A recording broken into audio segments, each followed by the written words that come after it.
That's my prayer. Whatever happens in the next 72 hours, in the next 48 hours, I use that particular time frame, should favor the common Nigeria. Because whether we like it or not, this country is a disaster. There is no doubt about it. And not just Christians are dying, Muslims are dying. A lot is happening in the northern part of Nigeria. I grew up in the north. So I know what this means. I have Muslim friends. And this isn't, I don't just see this as Christians or Muslims. Forget what people are saying. But whatever that is happening, let it happen for good. What is meant to be will be. That is all I have to All say. right, thank you very much, Mr. Pickman, for your submission. Please, guys, we have about 75 requests. So the next person that will speak, let's be very mindful of time. Let's see if we can carry out our persons who are requesting for the mic along. Barrister Henry, you have the mic, sir. Good evening.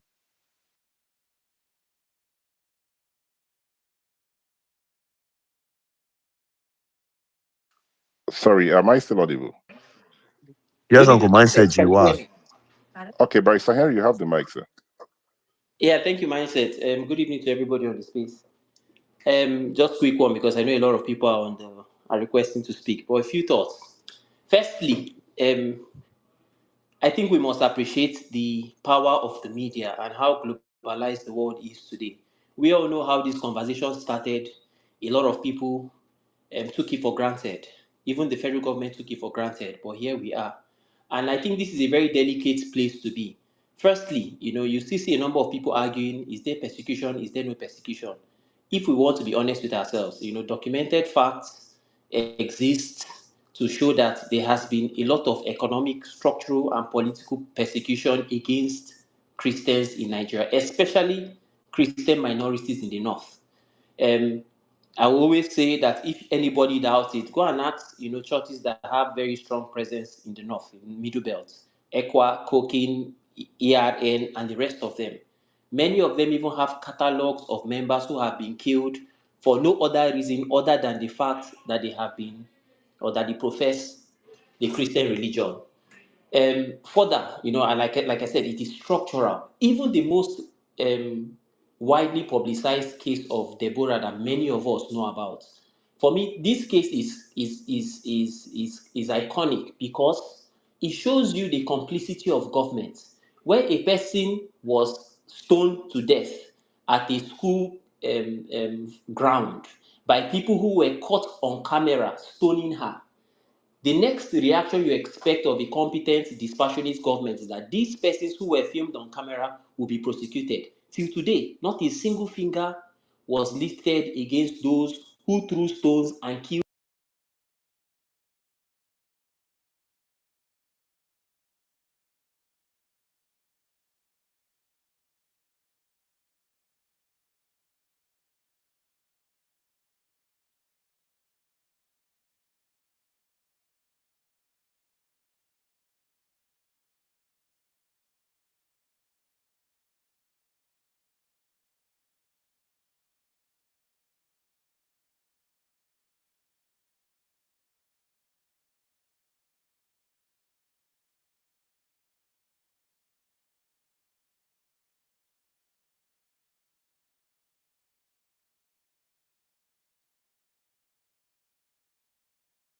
Even on Twitter, who have been commenting about this issue. You find that there's this tactics by people who do not mean well for the country. I think that's the best way I can describe them. Somebody comes to say, because I align myself or I profess the religion of Christianity, my church has been burned. People have been killed. My family members have been killed by Islamic terrorists or bandits or whatever the case may be. And somebody says, well, it is an insecurity matter. After all, IPOB is killing people in the southeast. After all, Boko Haram has killed Muslims too. That is diversionary. That is, and I say this because it's the posture of the Nigerian government. A community is saying we're being wiped out solely because of our affiliation to a particular religion. And the government says, well, there's insecurity all over Nigeria. So it's like, I give a typical example, say maybe there's a death that burns out of racism in the US. So somebody says person A was killed because of racism. Then somebody replies and say, do you know the population of people who were killed in Chicago? It's the general crime on, it is just diversionary and misleading. And that's the unfortunate posture that the government has taken. Hence, we are here, we are where we are today. Rather than take up, verifiable means or objective means to engage the communities and simply undertake to put even better security measures on ground to guarantee their lives. What we saw was sponsoring of Reno Mokiri and the rest of some of these funny people to come out and deny certain things that are obvious. And I think in conclusion, this is where we must all be very careful. We have gotten to this point and it looks like, well, nothing is going to, a lot of people are still saying, well, it's just a comment by the US president, who's arguably the most powerful person in the world. And people are saying he holds no moment, it's of no moment, it matters not, we can continue to live our lives however we like. Hear some people saying maybe this is a time for Nigeria to align itself with Saudi Arabia, or align itself with Russia, or align itself with China. Very, very funny, childish conversations. The US has been our greatest, most critical partner in terms of arms supply. The efforts we made against Boko Haram wouldn't have even made it, but for the support of the United States. Then here we are today with a president of questionable integrity, with a VP who hired bishops to put up a Christian face during an APC rally, and yet they say it is not about religion. And all of a sudden, people want to say it matters not. And this is what I'm saying. It's very important that we take note of the fact that issues are escalating. The best effort a reasonable government would put up now would be to quickly set up imperative security guarantees for those communities that are most hit by this persecution. Set up legal frameworks, because for one, you cannot say that there is no form of persecution in the country where some people have been killed for blasphemy. Blasphemy is a religious, and this is where it becomes critical for all of us to understand. Sorry, mindset, I'll round up very soon. When you think about the legal system in Nigeria, many people don't understand how convoluted it is. The Nigerian Constitution provides guarantees for people who are charged with crimes. You will now think about it, then you remember that in the same country, under the same legal acquis, some people, Christians and Muslims alike, are being charged, arraigned, persecuted, or prosecuted, whatever the case may be, under religious laws. So, despite Section 10 that says Nigeria is a secular country, we have a country today where some people are being prosecuted for crimes that don't emanate from the Constitution, that don't emanate from any criminal code, but emanate from a religious book. So you have a criminal justice system that is hinged in part on the application of religious laws, and in many instances to non-Muslims, like in the case of Deborah, who was killed, and to today, no repercussions. So we must be very careful about how we address this issue, because we may look at it as though it's a joke, but these are times when it could escalate further in such a way that doesn't even augur well for the current political class, current political leadership. These are the kind of things that in certain instances propel revolution because of the kind of support and backing for the type of issues that are on ground. Thank you, mindset.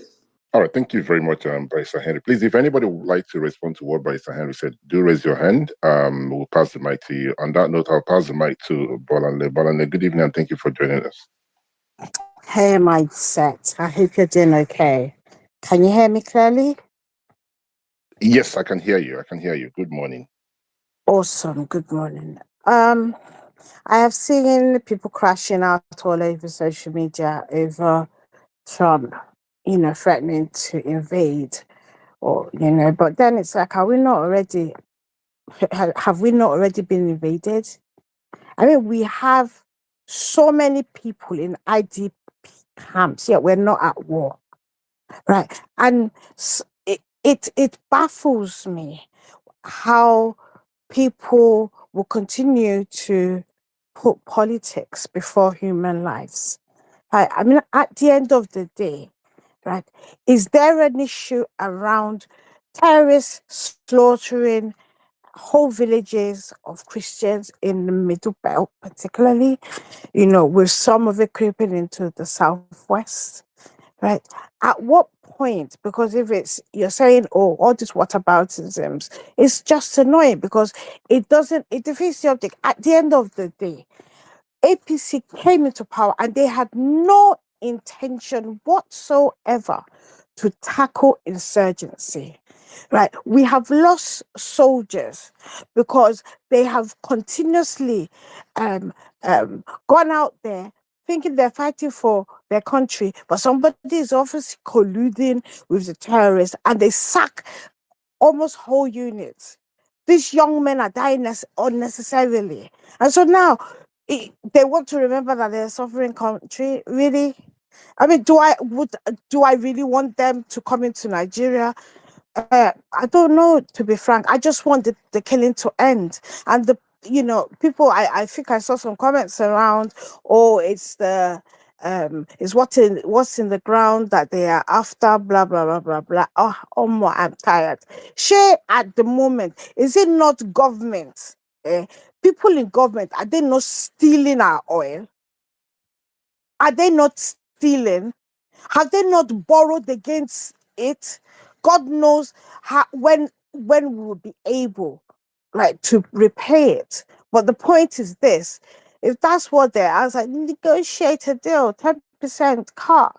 If it means that the terrorists will be rounded up and shot, no prison, because we know what they do over the years. People, as we are talking here, there are people who cannot close their eyes tonight, and it is not being tackled as a threat to all of us. I mean, at the end of the day, Nigeria can happen to anybody, right? And so those who are standing on, oh, it's not this, oh, the government is a lie, and what have you, I guess you can sleep at night. However, if Trump is coming, oh yeah, let's go there. Thank you, I yield. All right, thank you very much, Paula, for your submission. Thank you for keeping to time as well. I will pass the mic to Dr. Emeka, then I will go to Kabiru, and then I'll go to Paul. Dr. Emeka, you have the mic. Good morning, sir. Good morning, Mindset. Thank you very much. Good morning, Nigeria. I'm happy to be here again, and let me start by thanking Mindset for always creating an avenue for people to express themselves and talk about the nation. A lot of people have said very important facts from what Akin said, from what Usman said, and Barrister Henry, and as well as Bolanle and a few others. But let me start by saying that any nation that wants to be serious would elect a compassionate leader. But the question here is whether we elected a compassionate leader. Do we have people who are compassionate, who are really can feel the pain of the citizens? Or they are just politicians that are self-centered? Do you understand of losing a loved one? A president that can understand that people are dying for what they did not bring upon themselves, and you have a mandate to protect them. So there should be an empathy, irrespective of the tribe, religion, or whatsoever. This did not start from the current president, even the previous president. I am a fan of Trump because I know that he's not like a politician that mixes words. If he says it, he means it. That you're speaking about patriotism, he is talking about making America great. Can we have a president that wants to make Nigeria great?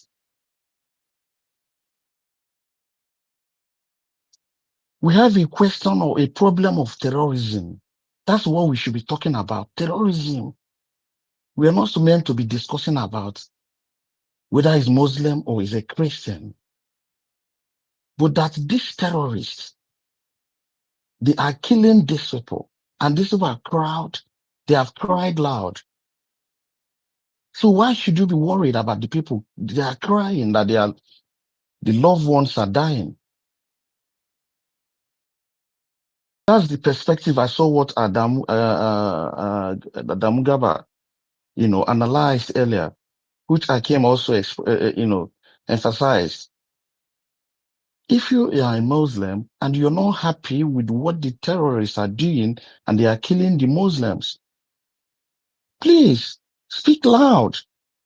If you are a Christian and you see the terrorists are wiping away people, speak loud. So we shouldn't be defending government because they have the responsibility to protect us. They are concerned because of 2027. This is all their focus. Why people are dying. Poverty and a lot of insecurity everywhere. When you come to Twitter, everything you see is bigotry, disunity. How are we going to build a nation? By fighting ourselves and allowing the politicians to deceive us at all times. A president should be sensitive to all of this whole thing. You have to unite the country for you to be able to fight the common enemy. If we are not united, we will not be able to identify that this is where the problem is. We will continue to make excuses. We will continue to look at people who are working with you. How are they going to be honest? So you use someone like Reno Mokri, people who have lost their souls. Or they pay you 20,000 or 30,000 or whatever they pay you weekly or 2 weekly or monthly, and you come to Twitter to defend them for what sake? Are you helping yourself? I'm a medical doctor. I should have been practicing in our country. But I left like so many of my colleagues because they have a country that the leaders have failed. I have once treated a patient that told me that my country has more than what they have. But here we are, a president of another country.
Well, within the recent days, we have been discussing on Nigeria, relationship between Nigeria and US and senators of the United States of America and Nigerian governments. And here it ended today that the United States of America is treating Nigeria that they are going to attack. Yesterday, there was a situation of putting Nigeria in a list of countries of a particular concern, which is not only Nigeria, that is part of this country that are on particular consigned, a country like Saudi Arabia, country like Iran, Russia, China were part of this list of US country of particular consigned.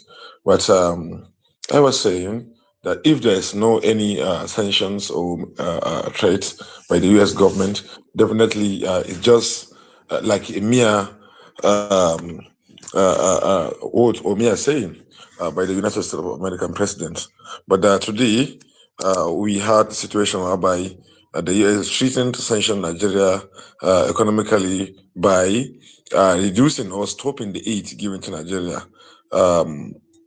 I wish there may be actually time to discuss this aid, or we call which they would call foreign direct investment or foreign aid, or economic diplomacy or diplomacy for economic development, where the US trying to aid a country using right hands and trying to sabotage or steals, or by the way, create a situation of that is not actually.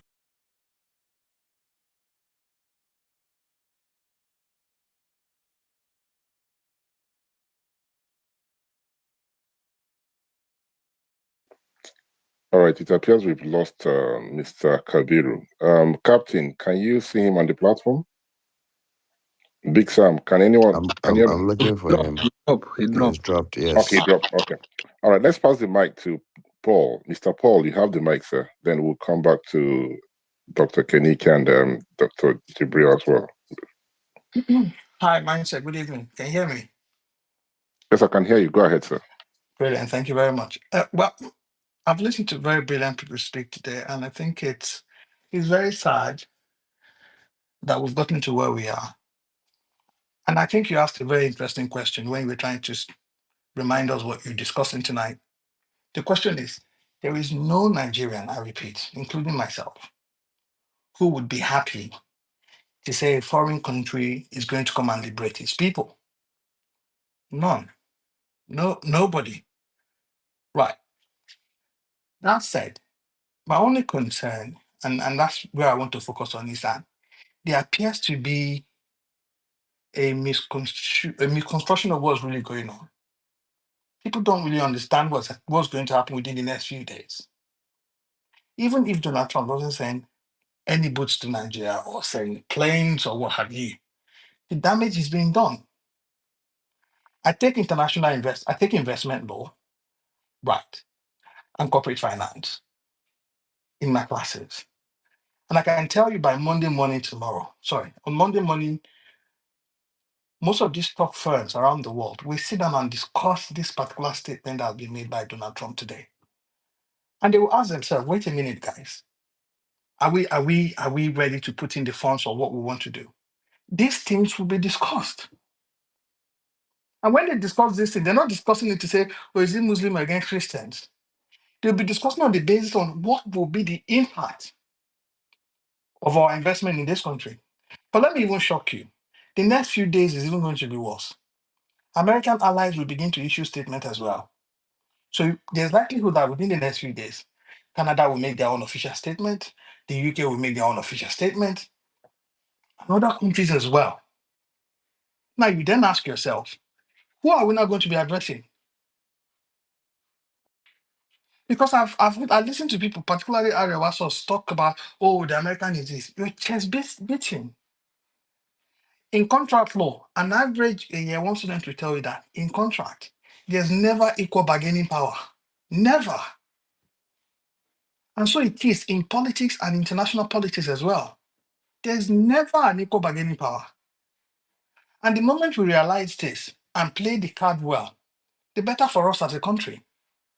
I mean, I was wondering, so the presidency can issue statements up and down. What have they been waiting for over the last 1 month? What have they been waiting for? You have to wait until people from outside speak, because when the people within your country speak, you turn into politics or tribe. but you wouldn't speak. But you have a minister in Nigeria who will sit every month and call group of what do you call them, journalists, and all he discusses are politics and insult to oppositions. I listened to the Minister of Foreign Information or for Minister of Information on CNN some days ago. 7 minutes click, just 7 minutes. 7 minutes on something as important as that. And to be honest, I was ashamed to say this was the Minister of Information for the country where I come from, a country where you have more people who are more savvy, people who understand international diplomacy. This is the man who is speaking on your behalf. I'll give you a very good example, right? You remember when the Gaza war started um, with Palestine and Iran was involved? You would realize that for every time they were sending people speaking on that issue, you would always realize that Iran would never send an official person who had no knowledge of international politics. You would often find that, well, Professor Shahid Mahmoud Marandi, that's his name. He was always speaking on behalf of Iran. He was on, you see him speak to Piers Morgan, you see him on CNN, you see him there. And even if you don't like the position of Iran, you will be, when he speaks, you want to wait him and say, wait a minute, let me have a look at what this guy is trying to say. Why? Because he understands the topic he's discussing. But in Nigeria, what do you have? Group of bunch people appointed based on whatever they brought to their political parties. People who have no single idea on international diplomacy. The military coming or boots coming to Nigeria is the least thing anybody should be worried about. You should be more worried about your economy. Because the gains we've made, I can assure you, those gains can be wiped out in less than 3 months. Why? Because that's what will come with it. It's not just the sanction of aid. What aid are we getting? It's will American allies, would they be able to play balls with us when the US say we're no longer interested with these guys? What are we going to do? And by the way, why is it so hard to call a spade a spade? People are dying for Christ's sake. Why is that so hard for anybody to understand that this is real? How is this a question of tribe or a question of what do you call it now? A question of politics. How is it even politics in the first place? Your citizens are telling you people are dying. You don't believe that. And you think this is gang up somewhere? Honestly, I do not believe that the current president would want to have anything to do with what is going on. I think he's liberal in terms of religion, and I think his family and his background says the same. That's the honest truth about it. But the truth is that he has allowed this fester on within the last 2 years because he's not taking a big stand. And the reason is simply because it's politics. So my own advice to him is that this is an opportunity for him to do the right thing. This is an opportunity for the president to come up and say, well, I think it's high time we speak. I was expecting, to be honest with you, that by today, that the president would send us technocrats, not people like Buala or Bayo Nonuga. This should be spokesperson for political affairs or domestic issues, not international issues. Nigeria has savvy and very smart people. I can say that to you any day. Right. Why don't you use these people? Why don't they speak on your behalf? Why don't they send your message to the people and say, this is what we're trying to do? Why rely on political jobbers to speak on your behalf? I remember when I spoke yesterday, I said, I'm hoping that this today or the next coming days that we don't have handles or, online, what we call them, with influencers or whatever they are, speak in this light that they are speaking. I've heard people say, oh, send the American ambassador out of this, send this out of this. And I just smile. I'm like, you have no singular idea of what you're talking about. You don't have an idea at all. Right. And I'm hoping that the president, within the next coming days, maybe Monday or Tuesday, that he would make a statement himself, not through anybody, for him to speak and say, listen, I understand this is going on.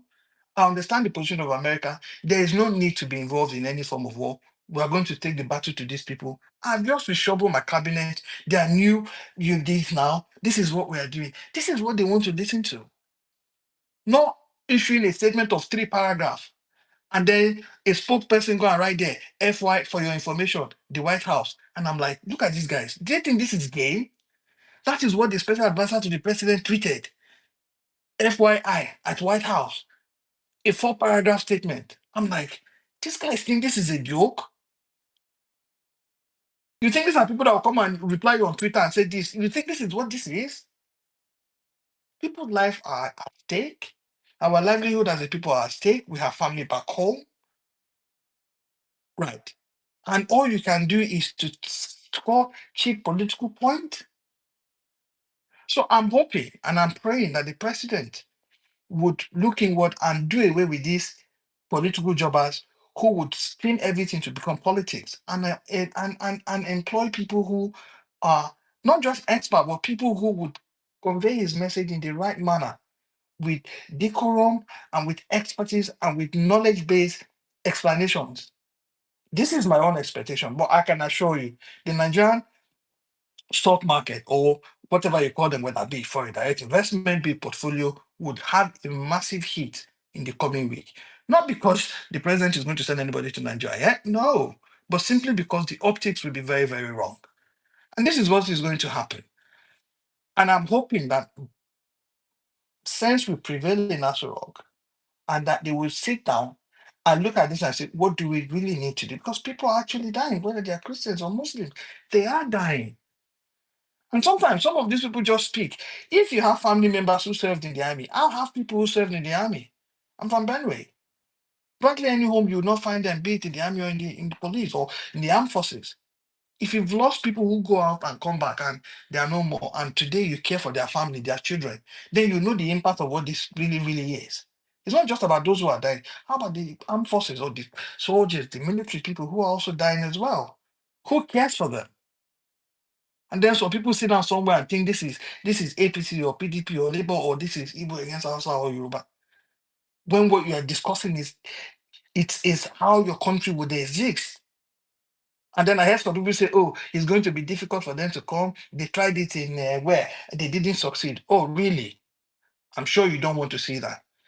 The current man the current president of America, with all due respect to Trump, it's a man who believes in action. And you often hear them, they say, well, strength is what they're counting on. Meaning, well, the days of talking are over. And people saw it. I can assure you, if it was Biden or Kamala Harris that won, America would never have struck Iran. I mean, that was unthinkable for anybody. All the analysis would tell you, oh, they would not do it. But this man there doesn't think in this manner. And I want to believe that this is what we should do as a people. We should understand that. Fine, we've got some lapses, people have died. We need to stop this bloodshed. And by the way, people say we don't want boots in Nigeria. How many times have the security agency said these people doing these things are foreigners? Are they not boots in Nigeria already? Are they not machineries? So what's the difference? You said these people are not Nigerian, they come from somewhere else. Are they not foreign boots already? So what then is the difference? You can't catch them, you can't arrest them, you can't do anything. So thank you very much. I know Mike said yes, I can see your hand. So finally, I want to say that while you express your view, be very, very mindful of the things you say. Because this space that you are in, they own this space. They see all these things. I can assure you. They see them.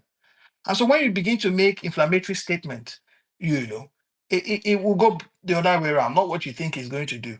And in the scheme of things, Nigeria is too small. No, when I mean too small, I'm not saying in terms of population. We are too small to take on the United States on all fronts, be it on economic, in military, and anything. So we must play our cards right, and the president must wake up and do the right thing and ensure and speak to Nigerians and speak to the US as well and say, this is what I'm doing, this is what I'm doing, this is what I'm going to do within the next 6 weeks. This is the marching orders I've given. That's not too hard to do, is it? Thank you very much. All right, thank you very much, Mr. Paul, for your submission. I really like what you said when you make reference to the essay, the new media, to the president, and that's Dada Olusegun. You see, the thing here is the government, I do not think that they realize what foreign policy is all about. I think somebody needs to go in there and help them out. And whoever that might be, please go and help them out. Because you don't, at this stage, put such comments out for your information, FIY, at White House. I'm thinking, do you think you're dealing with with respect, I mean, do you think you're dealing with one village somewhere? I'm not sure why someone in their right mind would actually put something like that out. And I must commend Senator Alin Dume. I will find the article and I'll post it here. Senator Alin Dume spoke. It appears that he was listening to every one of us on this platform. And he called at this government. He called at the Senate, said, we did not handle this thing very well. He called them out. He said, presidency did not handle this thing very well. And for a president that won't believe that they listened, or they're listening, they have listening ears, right? This thing happened.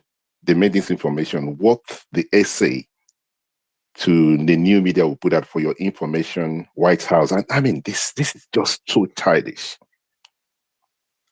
You know, I'm hoping that they are listening and I'm hoping that they will do something about it. But if there's any one of you on this platform who think they have what it takes to go and help them, please, they might need to hire you guys to go and help them because these guys don't know what they're doing.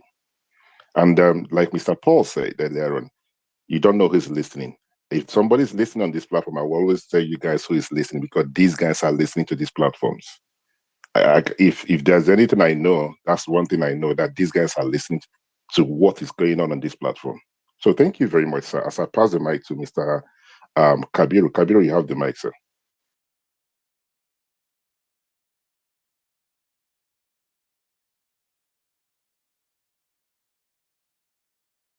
It's like he's having network issue. All right, so there's nothing we can do about it. So, Mr. Kabiru, we've tried our best, but it appears you're not responding. So we go to, sorry, Henry, I can see you raise your hand. And Mr. Jibril, I can see yourself as well. Let's pass the mic to Dr. Kenike. Kenike, you have the mic. Good morning, sir. Thank you very much. Good morning, Mindset. Good morning to everyone on the space. I'm going to wear my hat as someone that used to work in the foreign ministry. So, first of all, I need to clear. I hear some things and I'm like, okay, that's not what happened. The issue about first of all, in America, Congress approves weapon sales, not the president. So I don't know why people say the president doesn't approve weapon sales. Congress approves weapon sales. And I'll give you a good example. During one of Trump's first term, the Congress did not approve weapon sales for Saudi Arabia because of the Leahy law when they were fighting Yemen. But Mike Pompeo used some kind of law that they have with Saudi Arabia and sold weapons to them. So Congress approved weapon sales. 2, propaganda yields unintended consequences. The reason was that during the fight against Boko Haram, all the times people like Buhari, Northern Elders Forum were shouting, don't kill the North, there's genocide against the North. The same thing they were shouting. Some of them wanted to take Ihejirika to the ICJ. Now, America has a law called Leahy law, that one strange law that states that if you are committed one useless, let me not say it's a law, they refuse to sell weapons still. So the same people who complained about genocide that Ihejirika was, because there were some incidents in Baga, for those that remember.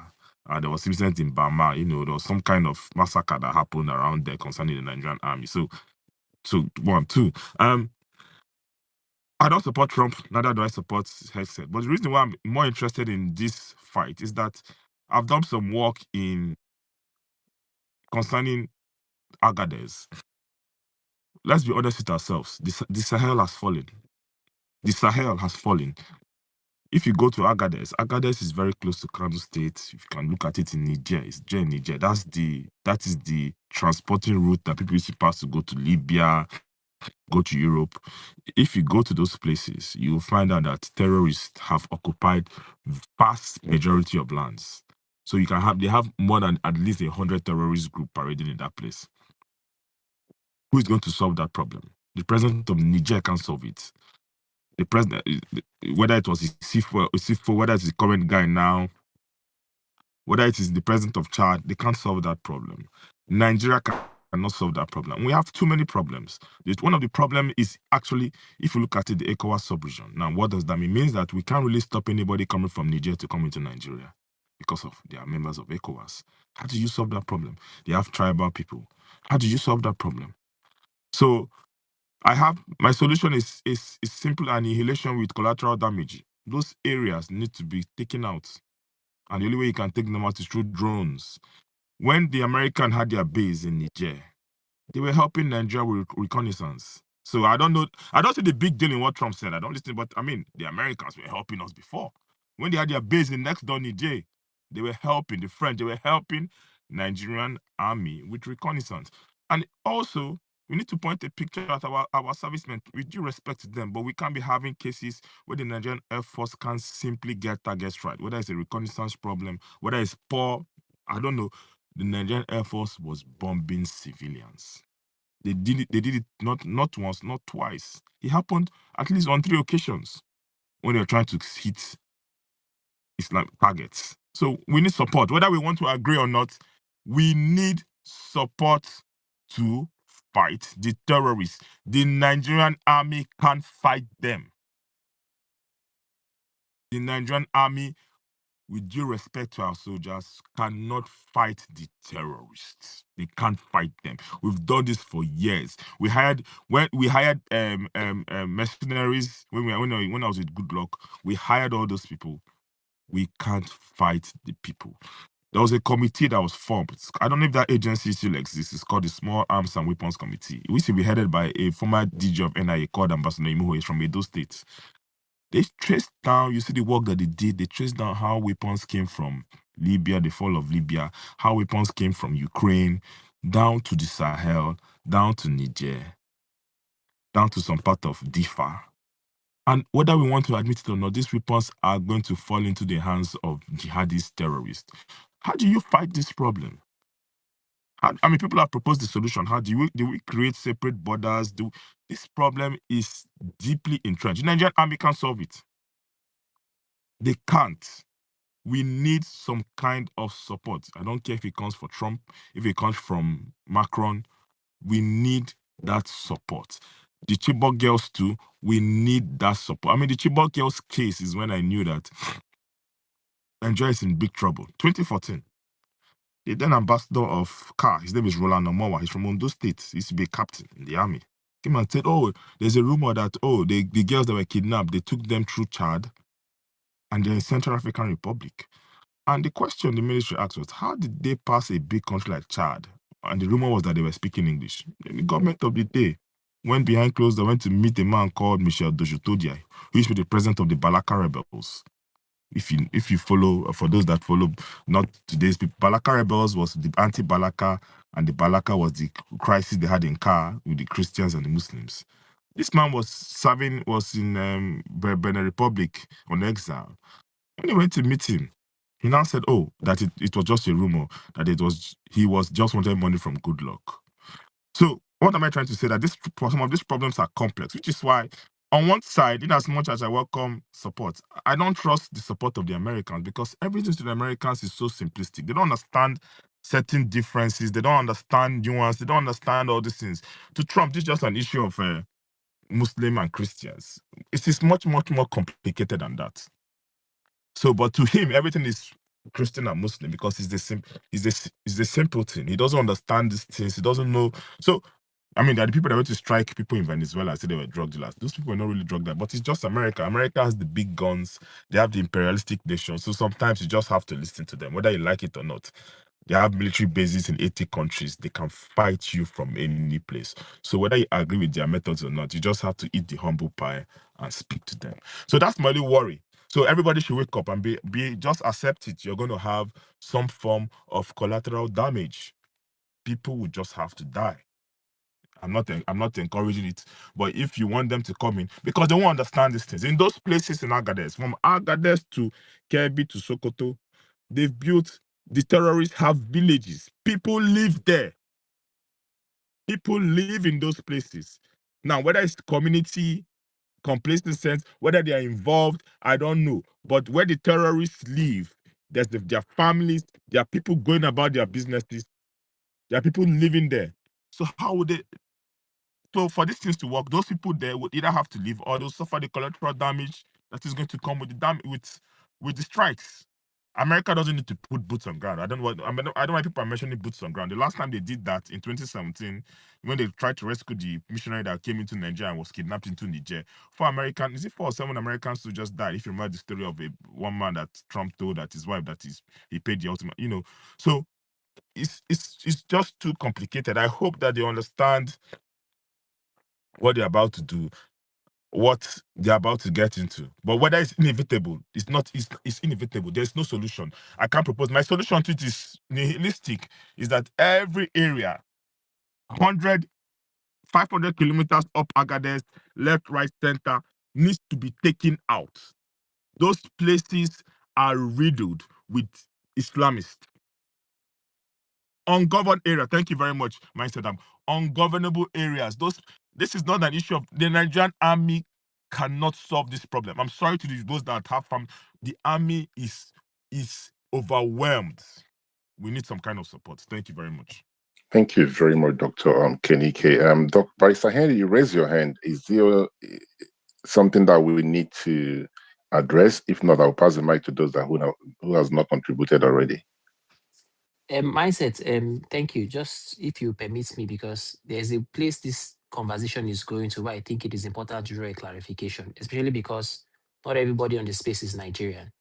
There are so many people who are trying to make this conversation a Christian versus Muslim conversation.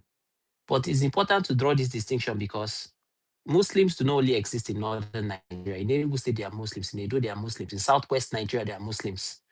But you would likely find that a huge chunk of the data shows persecution of Christians, especially in the north central. I say this because I want to give an example, and you permit me. I know how you've run your space, and of course, I greatly commend you. But it's important to draw this distinction because, it's good to call a spade, given how existential Trump's threat could be. Yesterday on your space, when we were talking about this issue, I asked Ariwa a question, and I asked him, are Christians persecuted in Nigeria? He said, Nigerians are being persecuted. Then if you recall, hopefully the space was recorded, he said something about Islamization being a joke, that it was not possible. If you just check his tweets, you'll see where he clearly said that Islamization in Nigeria is well and truly alive. I had to even re-quote it. And I'm saying this because a lot of things are going on in the country right now. A lot of people take what the president is doing and what the Secretary of War, as it were, is doing. But these things have far-reaching ramifications. If you look at the bill that was proposed by Senator Ted Cruz, which of course most of us know it's a bill, that was called the Nigerian Religious Freedom and Accountability Act. You'll find that I think it's somewhere in section 2 of the bill. It says, and if you permit me to read, it says, that's 2B, thereabout. I'll just paraphrase the part that I think are very important. It says, not later than 90 days after the date of the enactment of this act and annually thereafter, the Secretary of State shall submit to the appropriate congressional committees a report listing Nigerian persons who are, this is where I'll just list a few of them. A, federal officials or state governors who have, during the period specified in paragraph 2, promoted, enacted, or maintained Nigerian blasphemy laws, including through public advocacy, legislative action, or executive enforcement directives. Somewhere further, it goes on to even list judges, magistrates, prison officials, or other judicial or law enforcement authorities who have, during the period specified in paragraph 2, enforced blasphemy laws, including through prosecution, conviction, imprisonment, or other deprivation of liberty of individuals pursuant thereto. If you look at these paragraphs carefully, it covers a whole lot of officials, even private actors, for instance, private lawyers who may be involved in direct criminal prosecution of blasphemy laws. So there are far-reaching implications. And if you look at the sanctions that can be imposed by the US president under the requisite executives, they go beyond even visa restrictions, even beyond economic restrictions. And of course, you know how some of these executive orders can be stretched, especially in times of emergency, to include, like Trump has insinuated, boots on the ground. So it is very important that we do not allow ourselves be derailed from the conversation of people who are minorities in certain areas who have documented clear-cut cases of structural and political persecution. Then on the other hand, we now have some people who are now saying, let's gloss over it, it matters not, and even going a step further to dare the US government. I say this because we must be very careful about the type of people who will give opportunity to speak about this thing, because the truth is, this issue affects you It affects me just as it affects every other Nigerian. But if we don't manage it well, and this management is not only at the instance of the federal government is performing woefully, but we have a responsibility as Nigerians to ensure that the information that is going out there is not one that allows the general world to think that it is a Christian versus Muslim controversy. It has nothing to do with general Christians versus general Muslims. It's an issue of persecution. Persecution is clear-cut documented bias, atrocities committed against a particular people solely because they align themselves or they profess or express a particular religion. Thank you, Vincent. All right, thank you very much, Mr. Henry. Adewa, I can see you raise your hand. Please, I'll come back to you. Let's allow Mr. Jibril to speak. Jibril, good morning. You have the mic, sir. Good morning, everyone. Thank you, Manset, for giving me the opportunity to speak. First of all, let me begin by responding to Harry in two of the places he spoke. In one of the places you spoke earlier, Harry, we agree in one of the places we share the same view, while in the other place we don't share the same view. And the first place I would like to counter you that we do not share same view is that what happened in Sokoto to Deborah is jungle justice, not that the victim was prosecuted through the normal trial process of Sharia law. You know, yes, there is Sharia law in practice in some places in Nigeria, but it is not compulsory on even practicing Muslims. It is when you get to choose yourself whether you want Sharia law to be used on you as a Muslim or not. I can give you an instance. I know of this. If you go to Kano, Sabongari is dominated majority by non-Muslims. And in that place, I've had a lot of cases whereby non-Muslims will be having issues, but then they will themselves take themselves to Sharia court for their cases to be settled. Since you are a lawyer, you can go and do your research whether this statement of mine is true or not. And the second place where we agree is that what is going on as insecurity in Nigeria has no ties in any way to religion. Because all these people acting and killing people indiscriminately, they don't discriminate between Muslims and Christians. What happened recently in Katsina State? Worshippers were killed. We are all aware of what's going on in Zamfara. They are all Muslims. Muslims are being killed. What's happening in Sokoto? Muslims are being killed. And so many other places. They don't discriminate. And do you know that one of the bandits was ever caught and he was asked to even recite a verse from the Quran, which a 1-year-old boy, a 1-year-old baby can read. He couldn't read any part of the Quran. They are illiterate because they are living in the bush. This is why yesterday when I came here, although I was unprepared, I said that our biggest problem, number one problem, is illiteracy.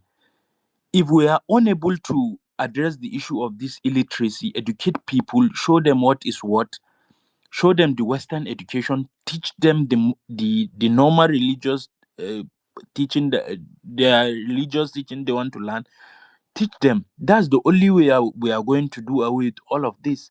If not, we are in big trouble and it will continue to remain. And let me go to my next point.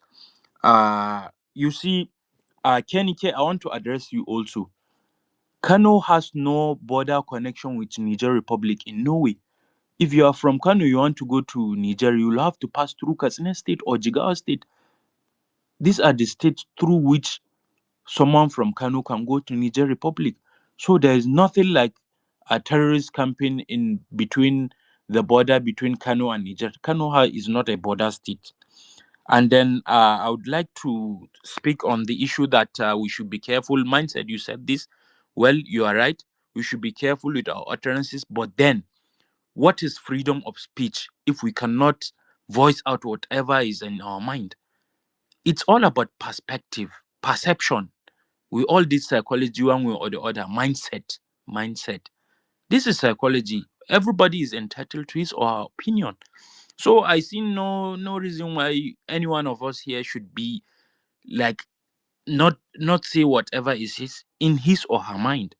And for the NSA's Sorry, reply. sir. Sorry, I apologize. I need to come in here because I don't know what I don't like it when people misquote me. I'm not sure what you mean by people saying their mind. I've not stopped anybody by saying their mind. Hold your thought for a minute. You were trying to one minute, please. May I speak? May I address you, please? Go it's very ahead, important. please. Thank you.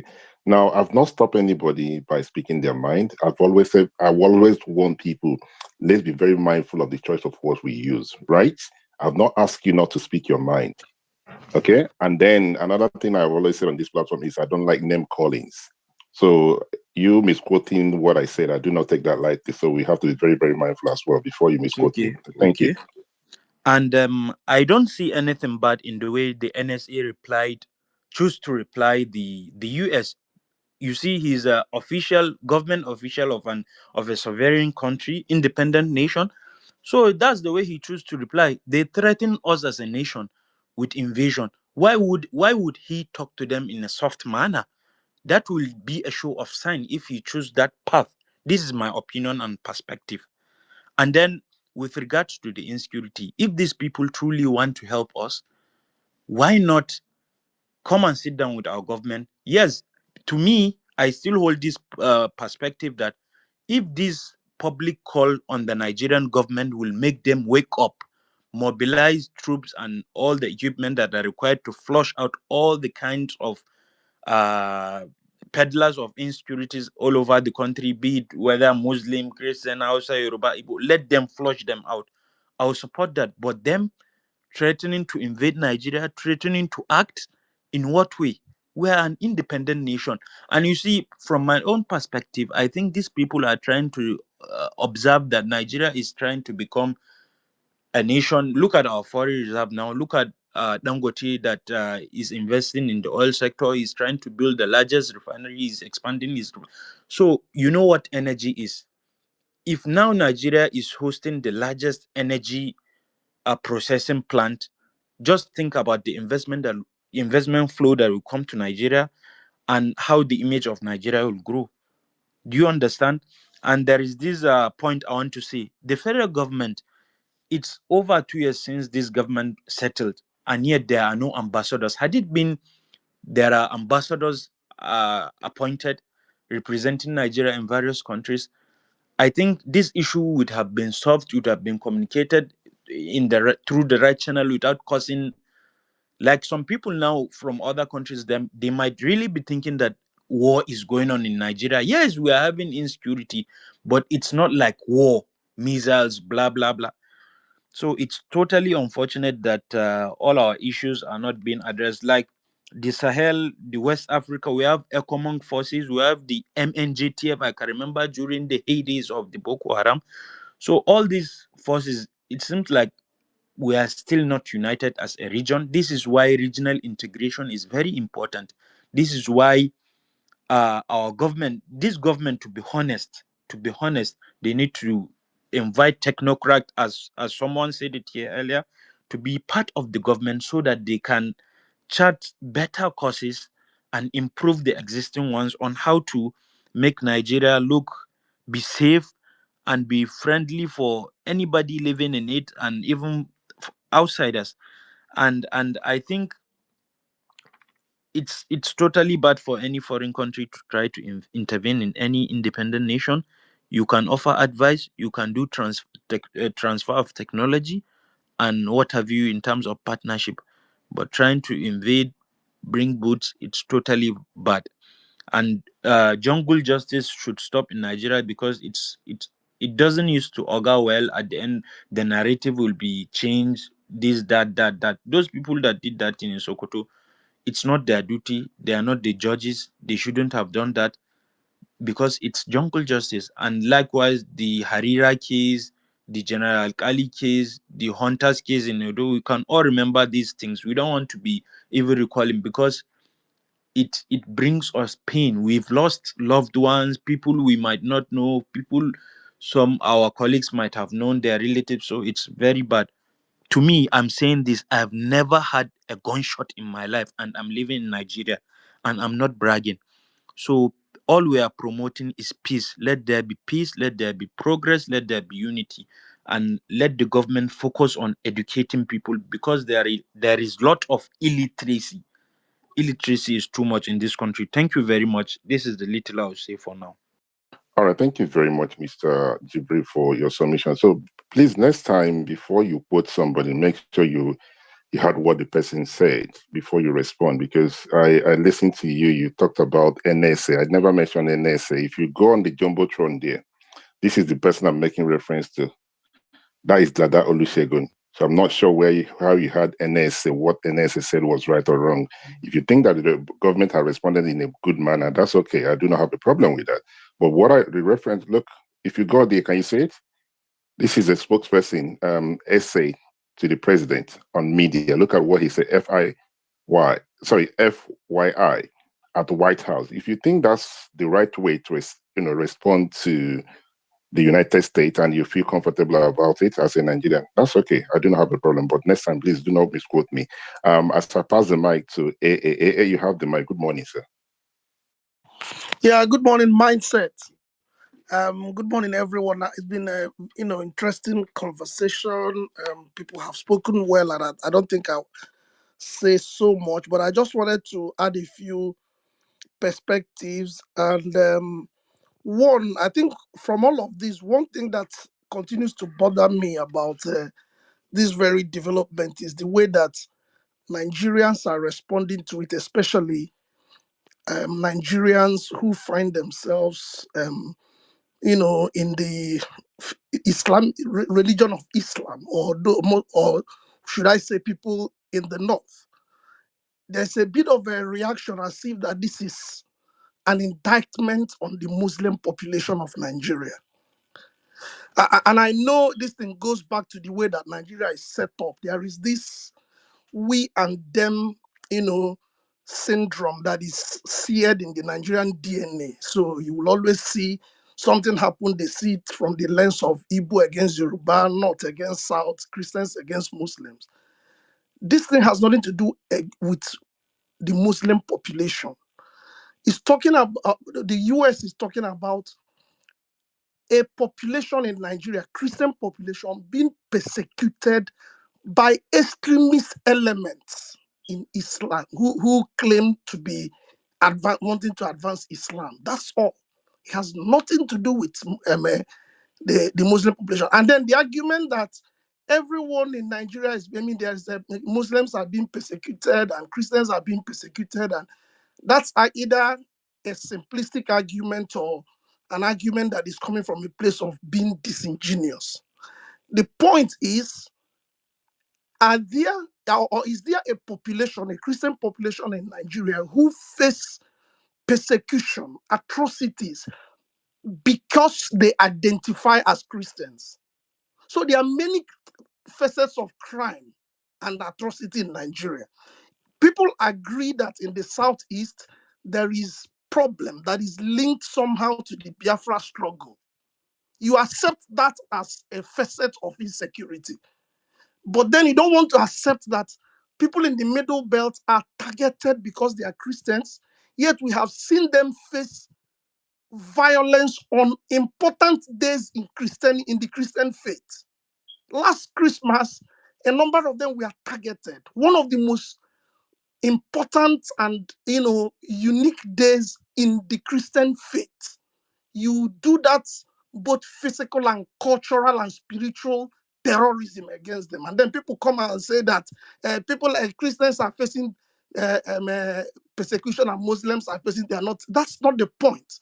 There are different types of crime in Nigeria, but one of them is persecution against Christians of the Middle Belt.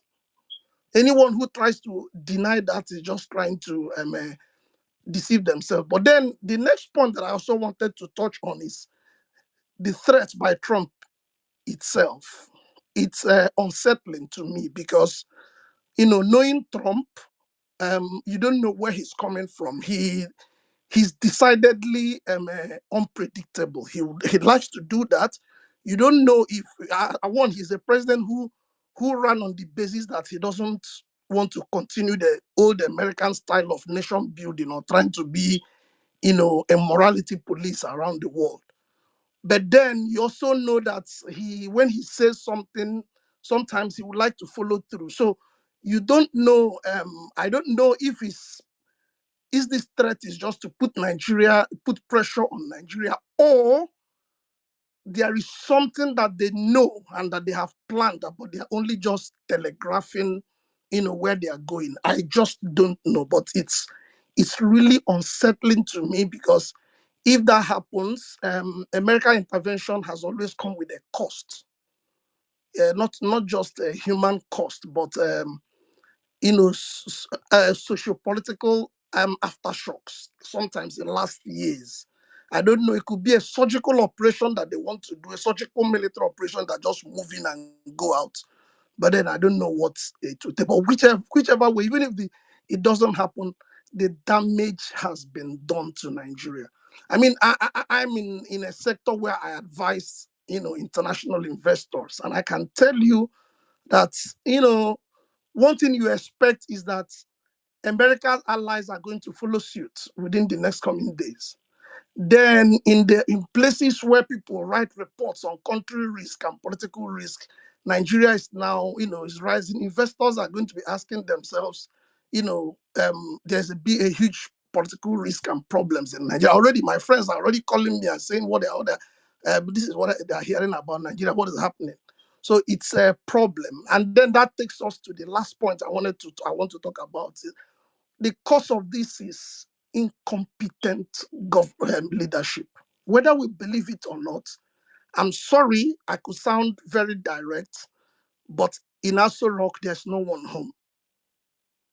No one home, no adult at home. The thing is, what does this CPC mean, country of particular concern? It just means that, let's not forget, what it means is that the Nigerian government has not, you know, done enough to stop persecution against Christians, or has enabled it. I don't think that they have enabled, but I think they've not done enough. When we say that the president is incompetent, people think we have a president who is not visible. He's been in the office 2 years. Christians have been killed, including on Christmas Eve. No one has seen them visit them.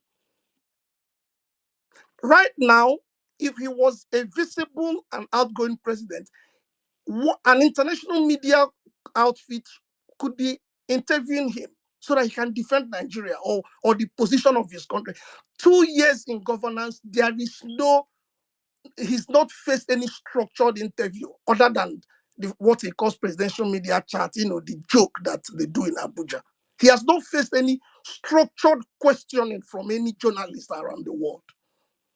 When this thing happened, it came from Ted Cruz, who they know represent Texas, and that it's the largest population of Nigeria in the US are in Houston. And some of them are his constituents, probably putting pressure on him.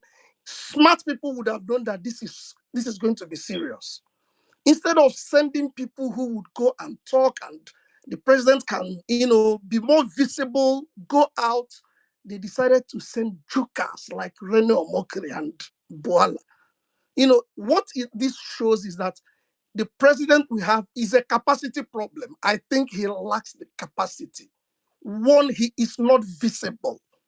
He should be moving out, moving around, going out to visit these people, talk about, you know, we need to have a president that is visible. He acts more like a royal, like a symbol of authority, rather than just being someone who is there to serve.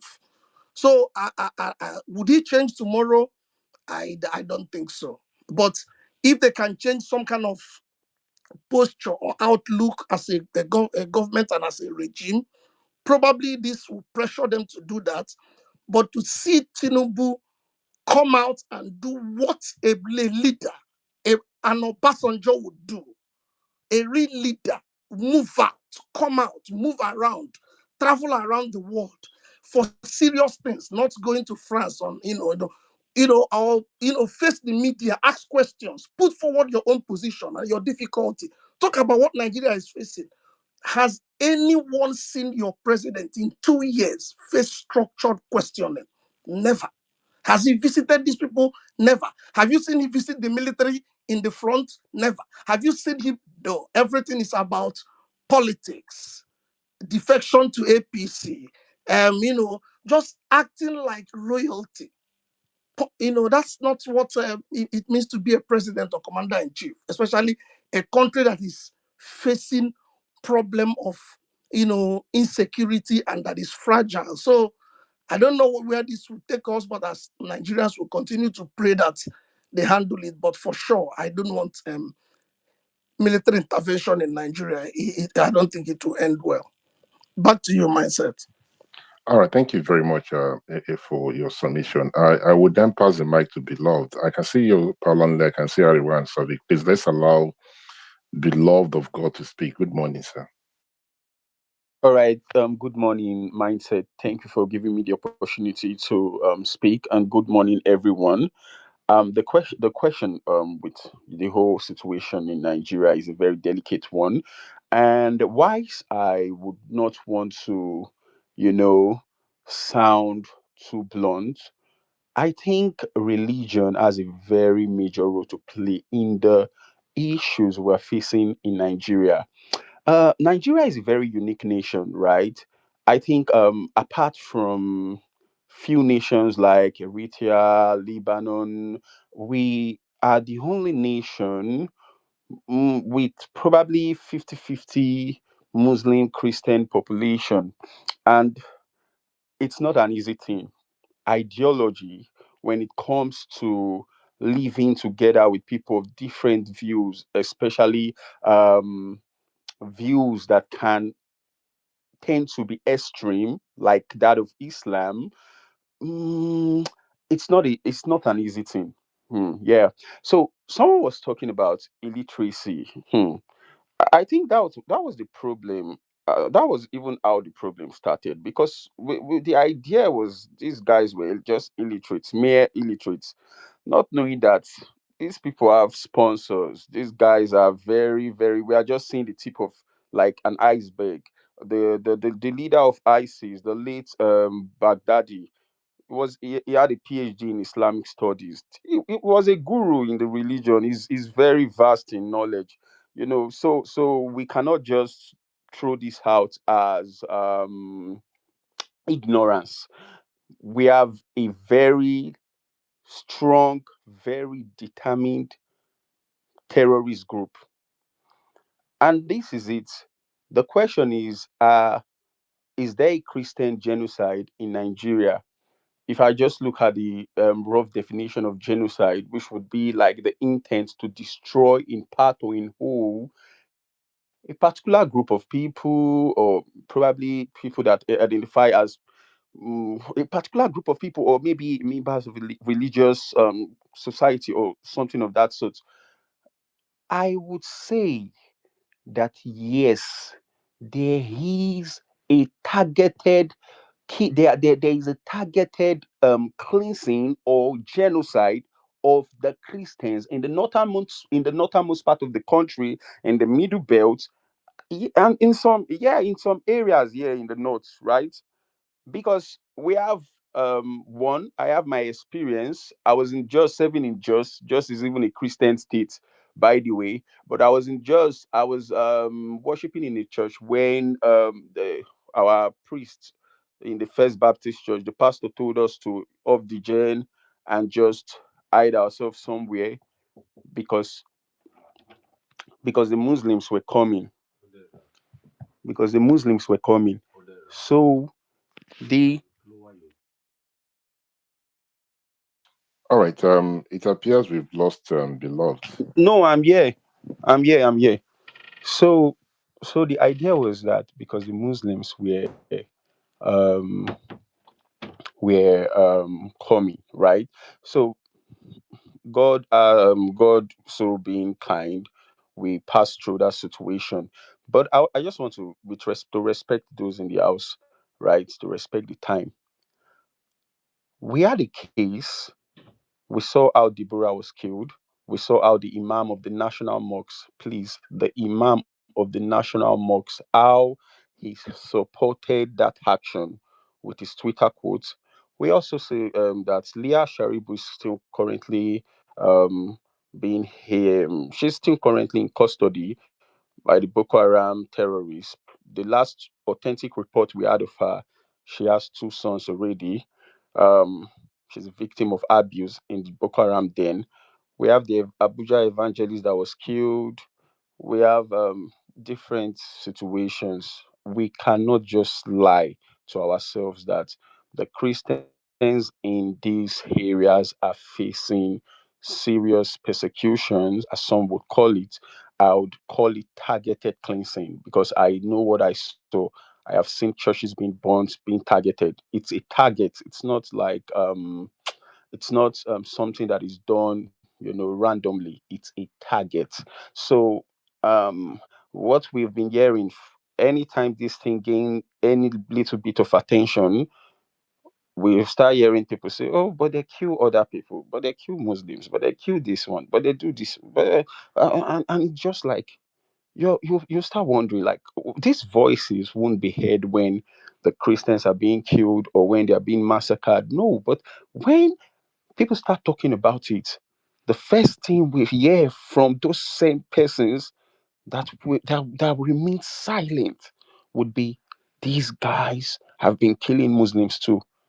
Can you bring the records? Yeah, they have been killing Muslims. But was it targeted? Even if it was targeted, let the Muslims complain and let them lay their complaints and let them bring it out. But we are saying that the Islamic extremist group, Boko Haram, and their cohorts are targeting Christians in the northernmost parts of the country and the middle belt. And this is fact. There are situations to cover the whole story. It is fact. The Nigerian government, I've heard people speak and I really respect their opinion, but I wonder, is the Nigerian government really interested in this matter because the US is now being involved? When your citizens are dying, like people are being killed in their thousands, and you're not serious about it. You don't see these lives as anything. It doesn't amount to anything because in the black society, the masses means nothing. Only those in the top echelon, they are the ones that mean something. The guy in the street means nothing. If he's kidnapped, it's none of the government's business. Nothing. So everyone is now awake. Everyone is now protesting. Everyone is now speaking. Why? Because the Americans are now involved. The second point, and probably the last point I would like to point out, is this whole thing. People started saying it's an agenda. Very myopic view. Which agenda? I was asking people, like, we hype ourselves so much, not knowing how useless we are as a nation, how we are not important. We and Trump was really very, the guy has a big mouth and is very, very plain. He said it clearly. The disgraced country, like, we are not important. What interest? This whole matter started from that interview with Bill Maher. Bill Maher was pointing it out. Meanwhile, people like Charlie Kirk have been, pushing that agenda that, oh, look, there is a genocide going on in Nigeria, while people are so concentrated in Gaza. When he goes to university and all, he tried to push that agenda of genocide going on in Sudan and Nigeria. But the interview with Bill Maher is an atheist. Um, Bill Maher really pushed that view outwardly, and it started gaining traction. At some point, people started talking about it. So even one of my American friend, had to send the link to me and told me what was the issue, Sorry, what's really Mr. happening. Beloved. Mr. Yeah. Beloved, I'm gonna stop you here for a minute, please. Okay. Please, can you move your mic for a minute, sir? So what you're discussing here, we have discussed this whole thing about 6 or 7 times already, how this whole thing started, right? Now, we know what the problem is. We know how it started. We have discussed it on this platform. The topic we are discussing right now, Trump threatens military action in Nigeria. Please, the next speaker, whoever that might be, let's just stick to this. If there is something that you wanted us to discuss, that which we have discussed already, let's leave it by the side and focus on this. And let's be very mindful of time. Thank you very much, sir.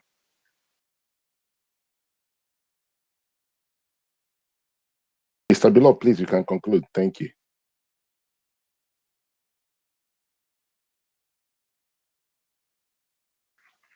I'm not able to hear him. Can anybody hear him?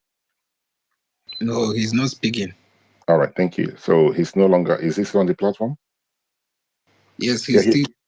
Okay, he's here. His mic is on, but he's not responding. So on that note, let's quickly pass the mic to Ariwa. Ariwa, you have the mic,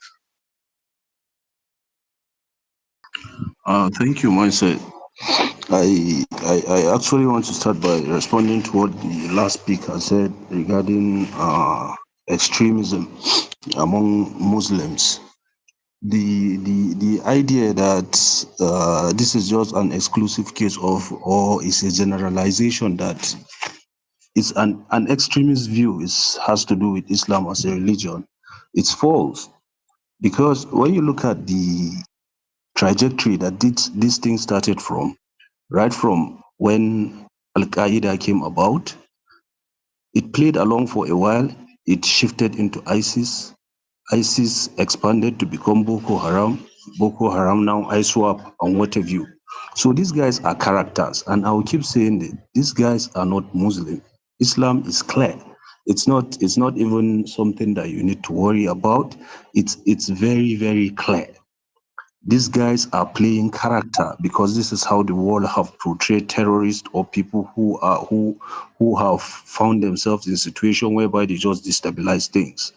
Right from as Al-Qaeda was gaining momentum, because it's an Iraqi thing and it's majority Muslims, they played that card for a while, they disbanded it to ISIS. I played that card for a while, disbanded it, I expanded to Boko Haram. This is the chain that we are talking about. So it's not an issue of Islam.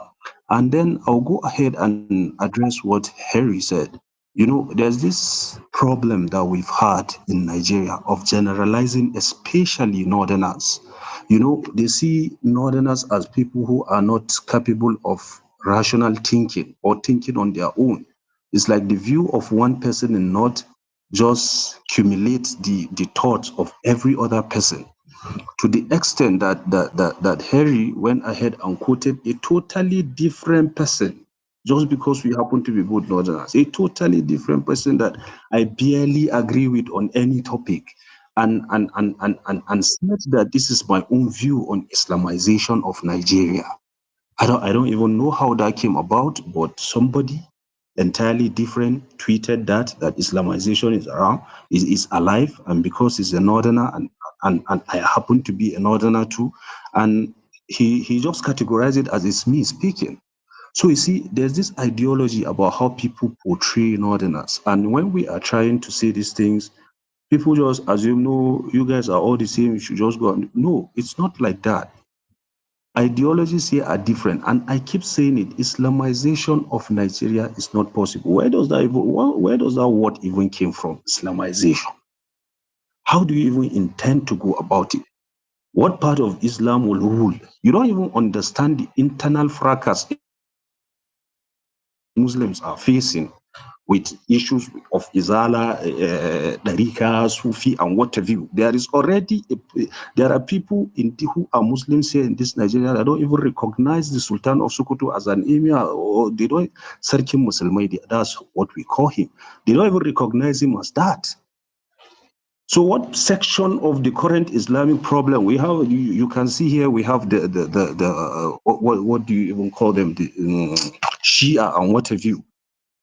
It's an issue. Yes, myself, I can see you raising your hand. It's an issue that is not possible. It's not going to happen.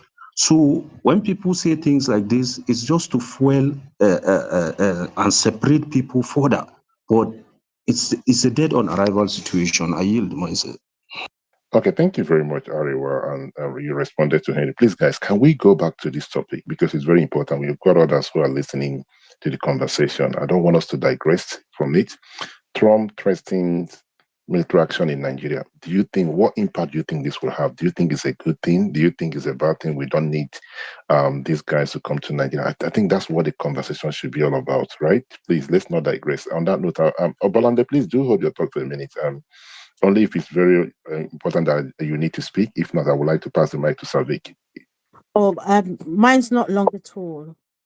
Okay, please go ahead. Please go ahead. Okay, thank you.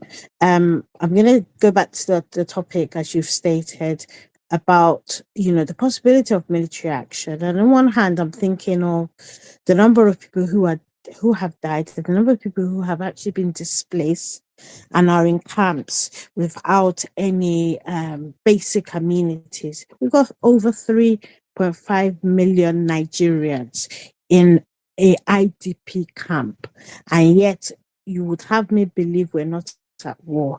Do I feel like America's the right person, or is the right country to do it? Hell, our government's doing nothing. As at 2014, the fourth most dangerous terrorist group was Fulani herdsmen, and people can argue it here and there, right? This isn't about politics. In actual fact, it's not even really about religion, because it's the impact that we need to focus on. Are people dying? Yes. Are they dying on a daily? I'm sure somewhere, because the government, just like that gentleman, was minimizing what has happened. And, I do wonder, what kind of cognitive dissonance is this?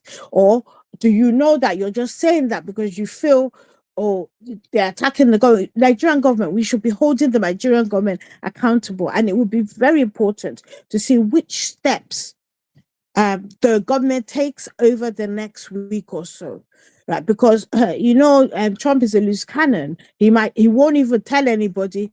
He would do it.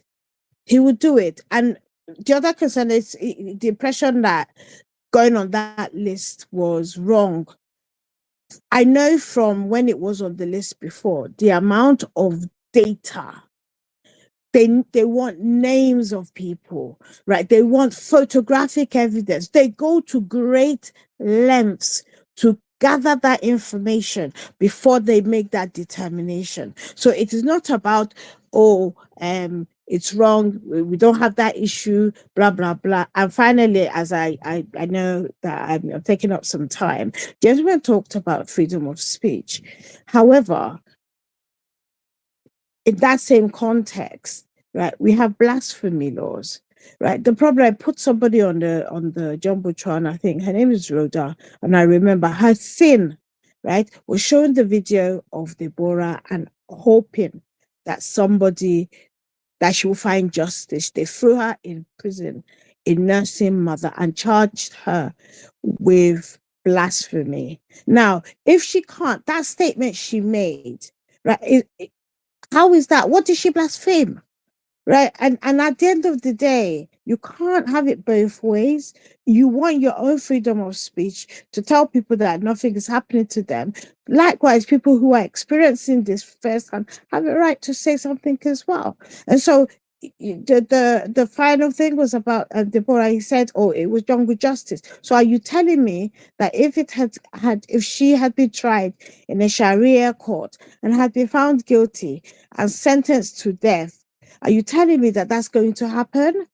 If the answer is yes, then all you're upset about is the process, the outcome you're happy with anyway. And that tells us a lot about who you are. Thank you, I yield. Okay, thank you very much, Balandi, for your submission. Savik, Trump has threatened to bring the American military to Nigeria if nothing happens in the next coming days. What is your take on it, sir? Mindset, thank you so much, and thank you for the opportunity to speak. I'm afraid the decision has been taken already. Mindset.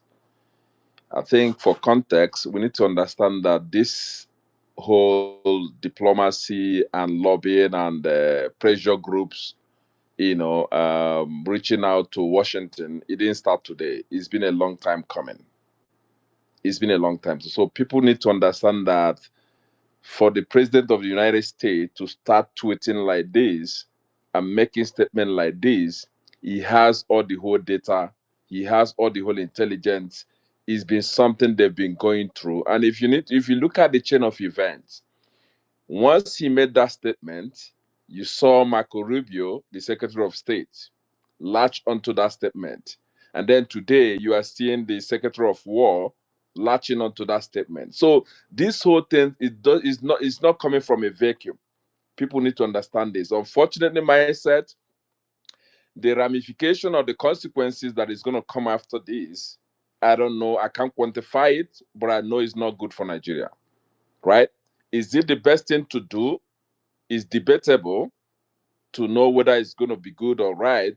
But the thing is that for me to stand here today and tell you what that implication is going to be, we can't quantify it, but that decision has been made, right? And I think Barrister AA made some valid points I need to reiterate. The problem has been that this government of Nigeria has been complicit, right? They have been complicit. They have been denying this stuff for over 2 years, or even before, even prior to Tinubu's administration. They've been denying it. But unfortunately for them, the person that is in the White House right now is someone that can no longer put forward with their denial. So they've been complicit with it. So the truth, what we should be asking ourselves is that even though that I don't support APC politically, everybody knows that, they should have gotten something better, knowing fully well that if the rainfalls in Nigeria is going to fall on both APC, PDP, Labour, whoever it is, all Nigerians. But they have not gotten it right. They have kept on living in denial. They've kept on living in denial. The reason is that most of them, our politicians, are complicit in what is going on. So how do you solve it? How do you think that someone that is complicit in what is going on is going to solve the problem? They can solve it. And mindset. Let me take you guys back to the memory lane. Nigeria is a country that is highly religious intolerant. Let's not even kid ourselves to say, okay, we live together, we are. Nigeria is a country that is highly religiously intolerant. We don't tolerate ourselves in terms of once it comes to religion. That's why a Tinubu administration can fly a Muslim ticket in a 50-50 split country. That is the reason. People can continue to massage all this whole thing and try to cover it up. That is a simple truth. We are a highly intolerant people in terms of religion. And the actually where this whole thing started was in 2000, right? When a certain state in the country implemented a Sharia law in a secular state.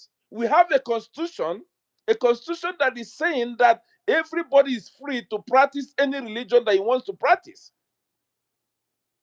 Some people in the northern state of the country went and implemented a Sharia law that gave birth to what we are seeing today as the religious intolerance that is heavily in the north. It gave birth to Boko Haram. It gave birth to all these subsequent terror groups that are coming. People cannot come out here and pretend that we don't know what has been going on in Nigeria. Obasanjo tried to fight it during his regime. Unfortunately, he couldn't. That's actually what gave birth to all these things we're talking about. The Sharia law implementation in Nigeria by Zamfara State that spread across, I think it's about 7 states now in the north that are practicing Sharia law in a secular state like Nigeria. Our constitution says that Nigeria is a secular state.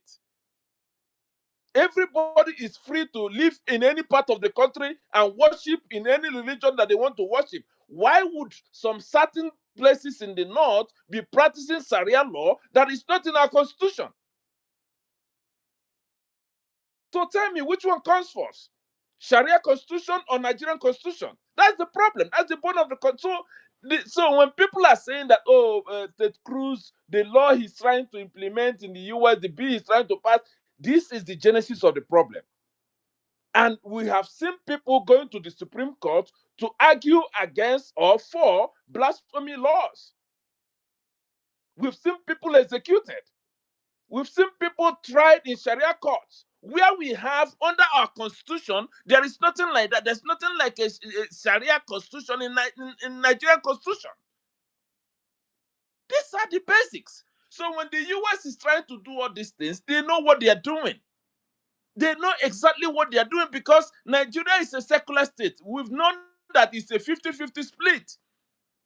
So religious dominance and intolerance is 100% existent in Nigeria. Let's not deny it. So the question you're asking, what Prom have said, everybody knows that this whole thing, there's been a lot of people lobbying for this. There's been a lot of activists pushing for it.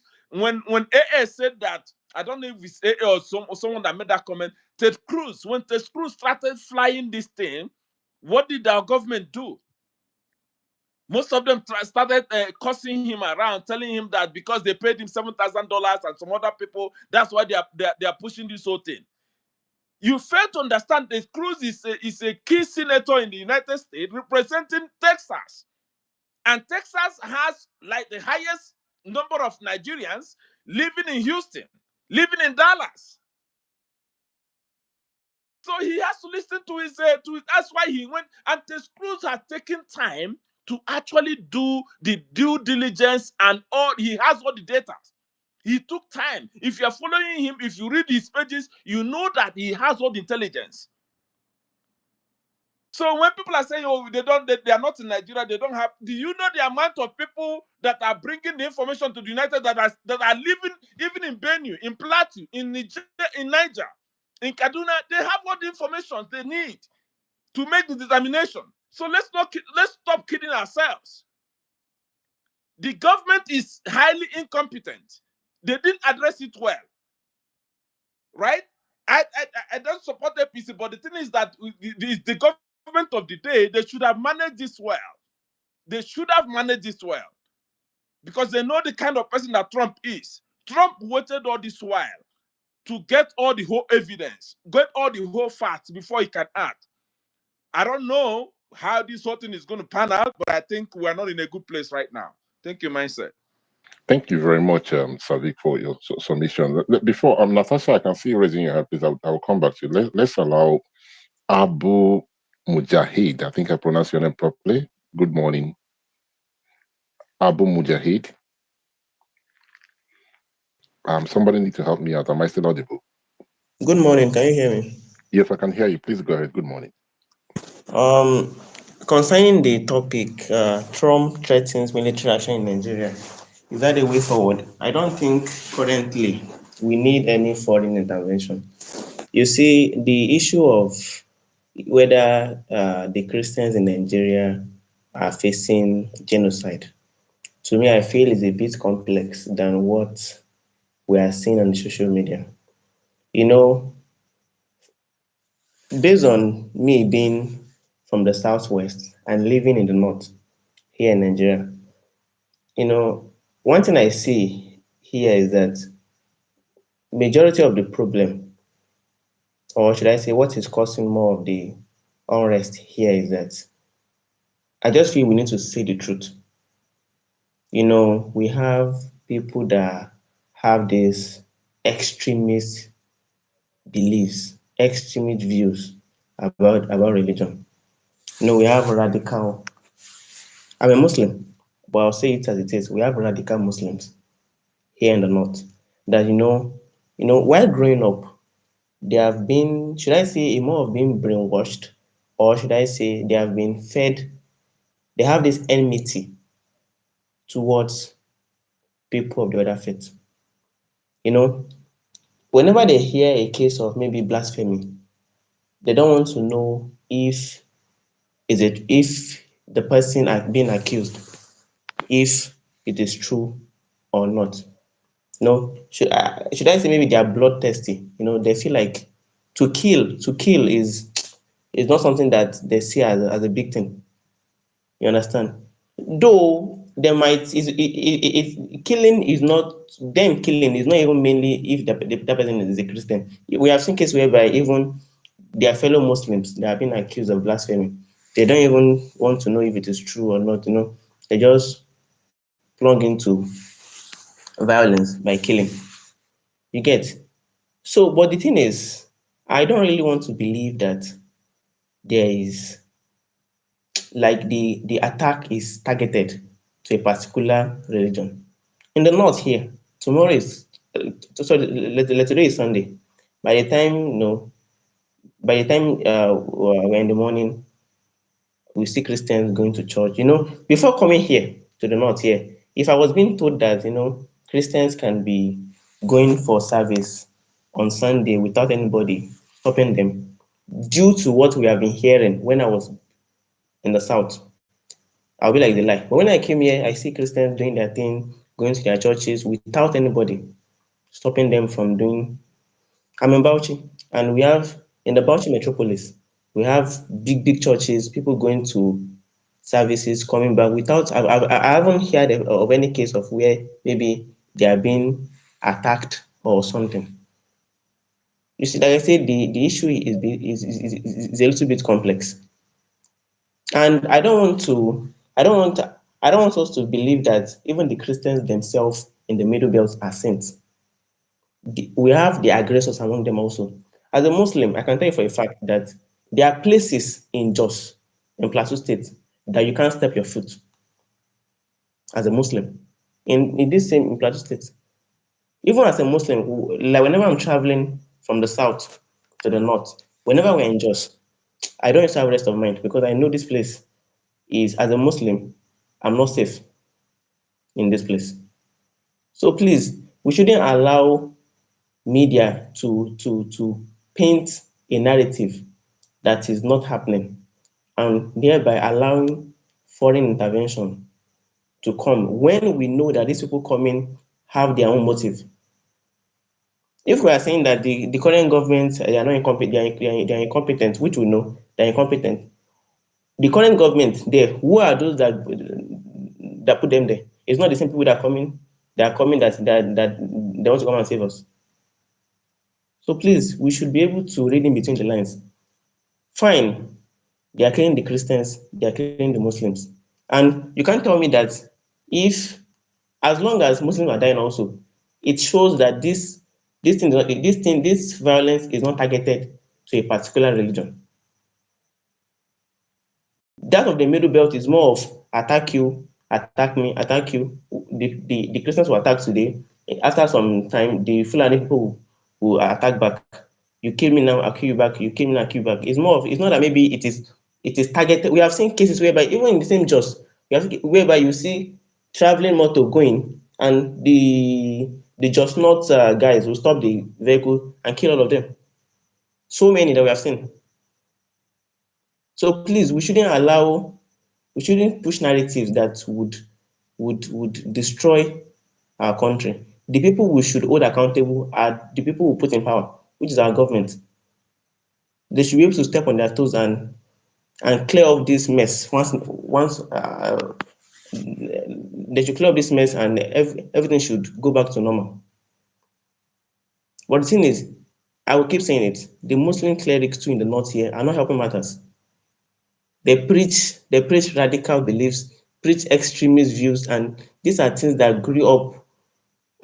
I think that these children grew up with, for them to have this belief that no, like my religion is superior than yours, my this thing is superior than yours. I can like, they feel like they don't want to associate themselves to other faiths.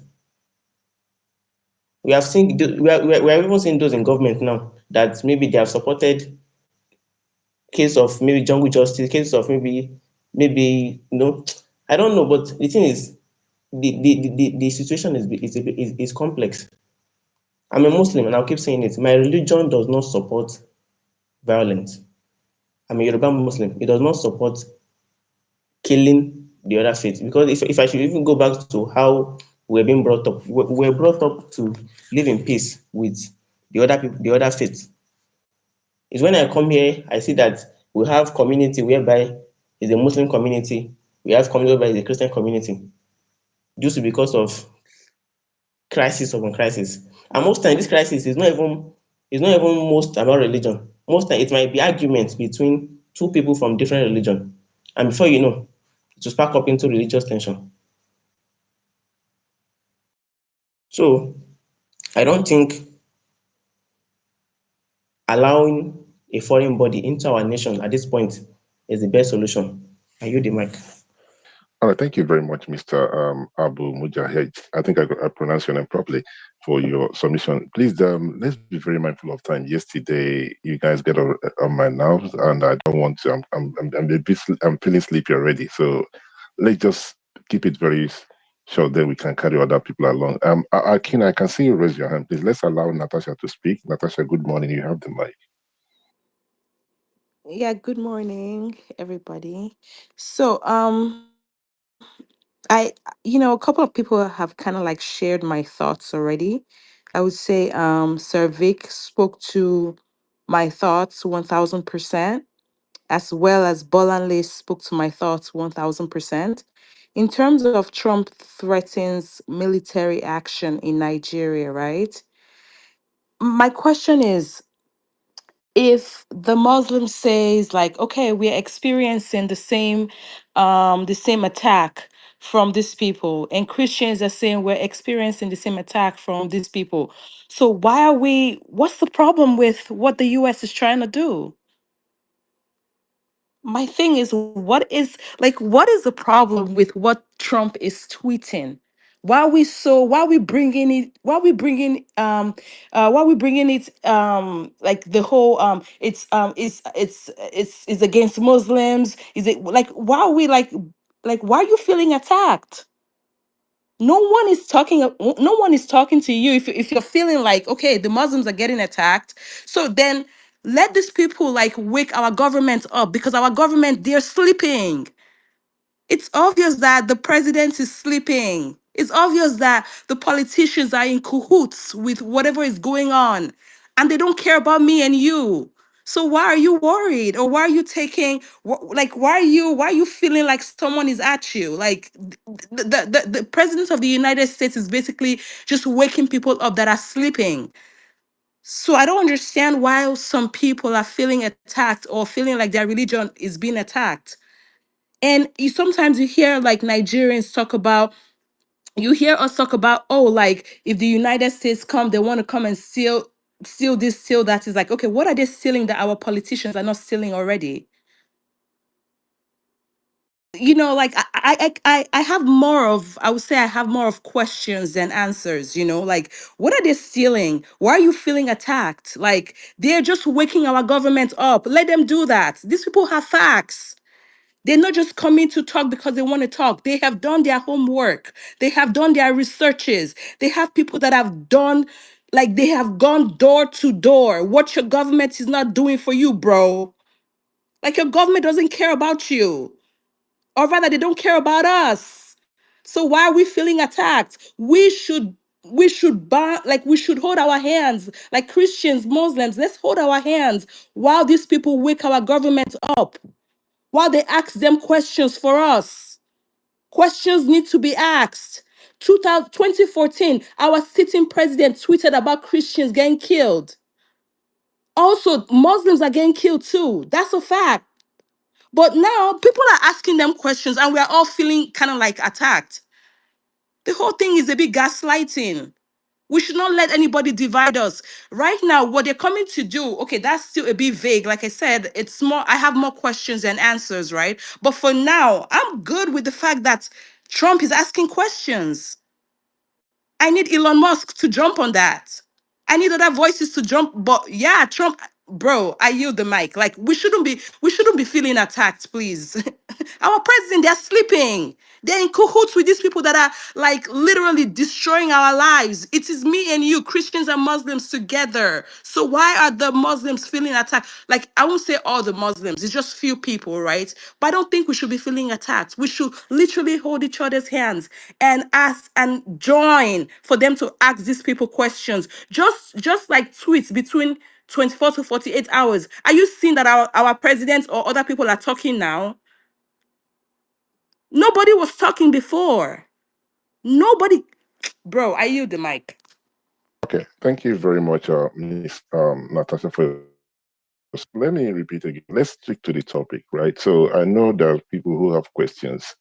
Perhaps before we round up, then I'll give opportunity for people to ask questions. But this is very, very important.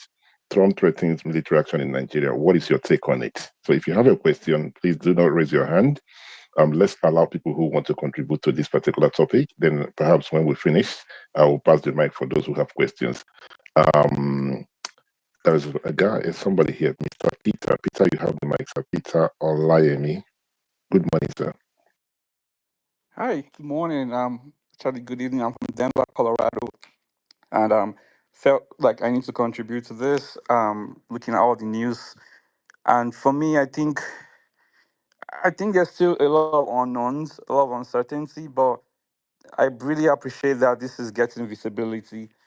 You know, I have in-laws from in Benue State that I've experienced this issue with the Fulani militias, raiding villages in Benue State, and it's always sad to see these things happen over and over again, and the government will just be quiet until when a foreigner like the Pope or the President of the U.S. makes a comment about it. It just shows you how much value we give to our people. And for me, honestly, I just hope that this leads to a positive change. Um, I'm just trying to game out the end scenario. If eventually if the US decides to, you know, go to war in Nigeria, are they looking for a regime change, or are they looking at resolving the issue? If if the Tinubu presidency if they're gonna still continue, how is that relationship gonna go? Like, those are things I'm thinking of the end game in this particular scenario, and I don't think it's a good end scenario for anyone, especially for Nigerians in Nigeria, and even for Nigerians abroad. So my only prayer is that, one, that this will not escalate to a kind of Libya situation or somewhere else where the whole of northern Nigeria is in some serious crisis, because no one is going to be happy with that, and the economy is going to be badly battered. Let's not forget that northern Nigeria supplies food to southern Nigeria, and so we also have to think about it from that aspect as well, not just you know from what's happening right now, but we need to think about the big picture and the future. And so my only hope is that we can get a limited, whereby it's only the terrorists that are stricken off, that are written off, and not like an extended warfare.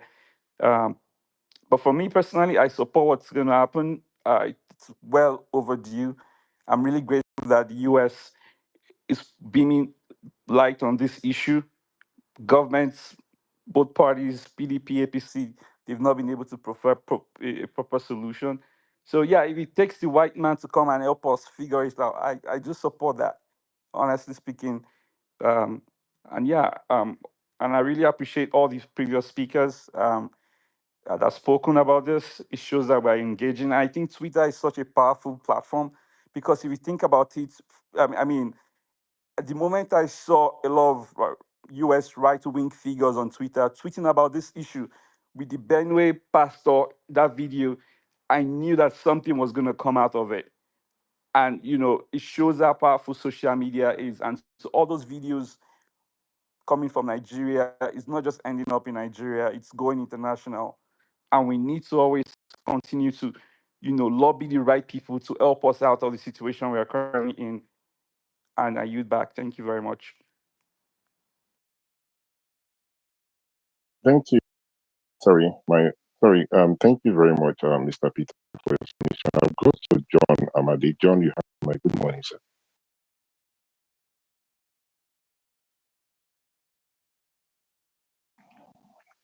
I hope I'm still audible. Hello? Yes, sir. Yes, we can hear you. I can hear you very clear. Oh, thank you very much. Co-host, Captain, are you still with us? All right, so let's try once more. Mr. Amadi, are you here? John Amadi? All right, he's not responding. Let me quickly pass the mic. Akin, you raise your hand, sir. Go ahead, sir. Yeah, so I'm just going to chip in real quickly. So apparently, I I live in the Bible Belt in the U.S. and if I tell you that this thing is a hot button issue, trust me, it's not even funny. Um, a lot of American households cannot look at a map and put a finger anywhere close to where Nigeria is on the map of the world. And tonight, what you have in a lot of households is conversations and discussions. You know, union policy. Yes, we just, you know, probably wrangled ourselves out of Gaza, Israeli conflict, and now there's a next hot topic, which again, a lot of people look at America from a prism of developed country, freedom, they have their excesses, gay rights and everything else, but don't really understand that the under, underlying current in terms of, values that holds America true to its constitution is Christianity. So if you're in the southern US, Midwest, East Coast, you've got liberal policies and attitudes. Corner where I find myself, it is a hot button issue. So a lot of churches tomorrow, as I've just discovered, I've actually made tomorrow a day of national prayer for persecuted Christians in Nigeria. My brother, you have no idea. The most ignorant, the least traveled American that can even tell you the bordering states to the state he lives in the south is now going to wake up in Nigeria a conversation because there is this global outcry that Christians are being persecuted. I don't know how any government would fumble the ball so bad. Now, I'm equally thankful that we're not going to wake up tomorrow afternoon and they've decided in the glory of their foolishness, we choose to ban Twitter like they did in 2020. So again, sometimes when you have leaders and a government that refuses to grow up, maybe it takes a side to say, you know what, when you pull your trousers up and do the right thing. Now, I want to be very careful, in terms of how we shape this narrative that Christians are not being persecuted, because I don't want to deprive someone from a community that reality or that experience that they've lived. So when you hear it and people, have stories to tell, you watch videos and then you now want to dismiss it as, oh, it's propaganda, is, fifth columnist, opposition. I just find it very, very offensive. And I think we need to be very human. We need to be sensitive. And again, this should not then become an opportunity to say, oh, because I don't like one religion, this is this is another opportunity to promote my own hatred or, what I call disdain. It just takes a lot of maturity. I hope we don't have any troops on the ground or foreign interference, but if our leaders would be so careless with keeping our borders porous, keeping the military ill-equipped, allowing a lot of rubbish we've seen in the last 4 years, it's even so bad that in the military, when you whistle blow, you're being jailed because you're pointing out corruption and sabotage. I think those are places where, again, it's about time we have a leadership that sits up. So, do I like foreign interference? Not really, but at some point, when people have cried, their governors are, busy jumping into convoys, their House of Rep members are living far away from their communities, senators that don't even go back. I think maybe this is a good wake-up call. Back to you, Mindset. Okay, thank you very much, Akin, for your submission. I'll go to King.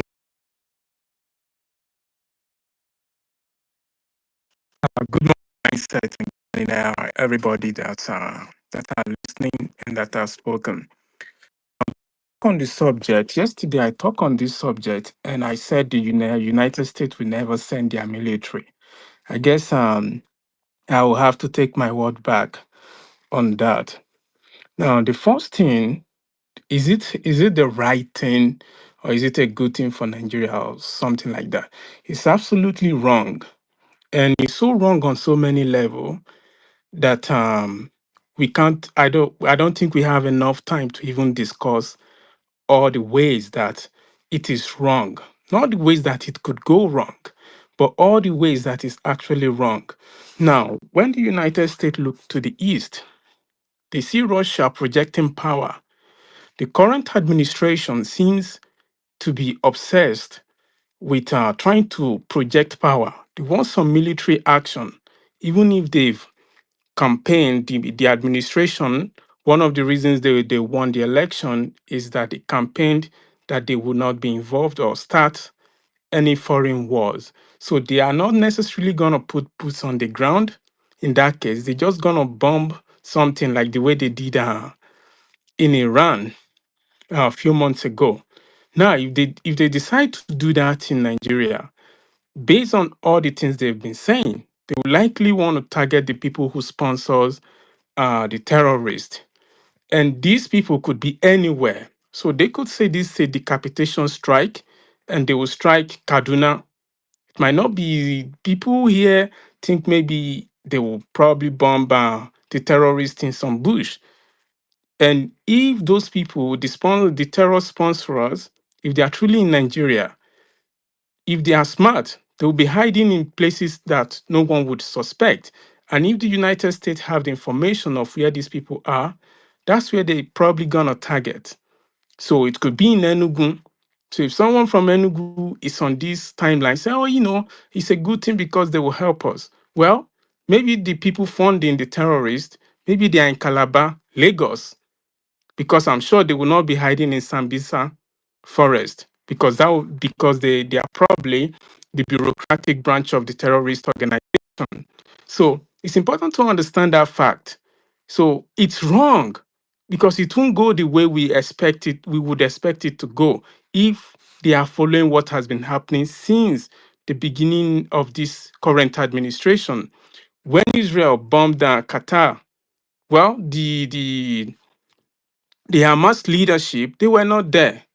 And some security guard and people who were supposed to guard the building, they died.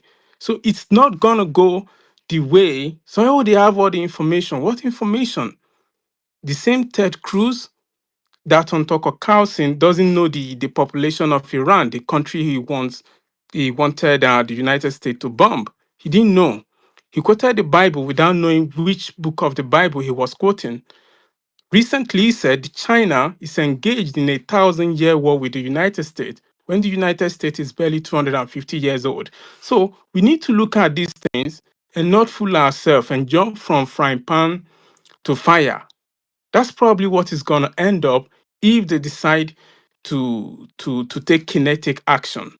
And I don't think they care where they take that kinetic action, as long as they show their military might. Venezuela, Nigeria, how they do it, what they accomplish, I don't think this current administration they care. So unfortunately, it doesn't seem like our people see that. Now, just if I still have like 1 minute left. Yesterday, I was tired when I said the Nigerian population are yet to exhaust every possibilities. Now, some people were feathers were ruffled the wrong way. Let me clarify. During the program of 1966, what happened? A civil war broke out. In that war, my own father fought in that war, and he ended up as a prisoner of war to the Nigerian side. So my family has suffered from situations like this. The Nigerian government has failed and still failing Nigerians. They've broken the social contract between the population and the government. They have failed to protect the citizens. The citizens are yet to even protest the way our Tanzanians are protesting as we speak now. So we are yet, as a people, to exhaust every possibility. Civil disobedience, like not participating in an election at all. We are yet to do that. And I'm glad I'm saying this on Mindset Space because here most of the time we talk about politics, election, and so on. We are yet to exhaust every lobbying group to force the political class, the government, to take an action. We are yet to exhaust all of those options. So celebrating outsiders that just want to show power regardless of the result, it's not the way at all. It's not the way at all. And Nigeria had been in this position before in 1966. And people decided to fight and break the country and stuff. Although it didn't work out that way, But here we are again. And in the program, depends which source you are using. The killing was between somewhere 8,000 to 50,000, depends which source you are using. And today, more people had been killed in Nigeria more than the people who were killed for a war to break out. And yet, nothing has happened. Now, yesterday, I also spoke on the aftermath of such event. We saw the intervention in Libya. A lot of Nigerians had died, even if it was in Nigeria that was bombed, because the Sahara opened up and the Mediterranean opened up. Very risky journey. Many Nigerians are living like slaves in Southern and Central Europe because that country was destroyed. Please, I beg all of you. I know we are angry. I know the situation is tough, but this is not the right way in any sense. In any sense. Let's fight first. And if we fail, we can call for help. I don't think we've done enough. Thank you, Mindset.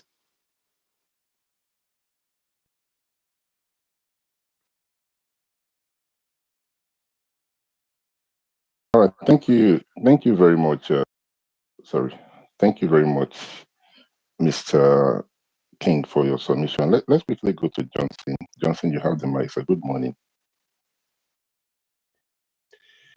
Uh, okay, Mindset, good morning and good morning to you, Mindset, and thank you for the opportunity. Good morning to everyone here, and maybe good evening, depending on where you're spacing from.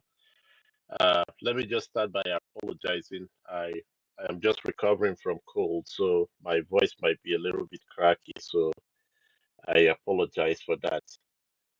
Um, to me personally, regarding this discussion that we are having, I just felt that many Nigerians have become so desensitized with the killings that is actually going on in Nigeria.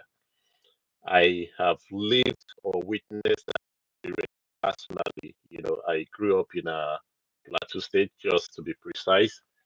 So I've witnessed those killings, and I can tell you from experience that those attacks or those killings happening, they are not like a sporadic killing whereby they kill everyone. No, those are targeted attacks, and they are usually targeted on Christians.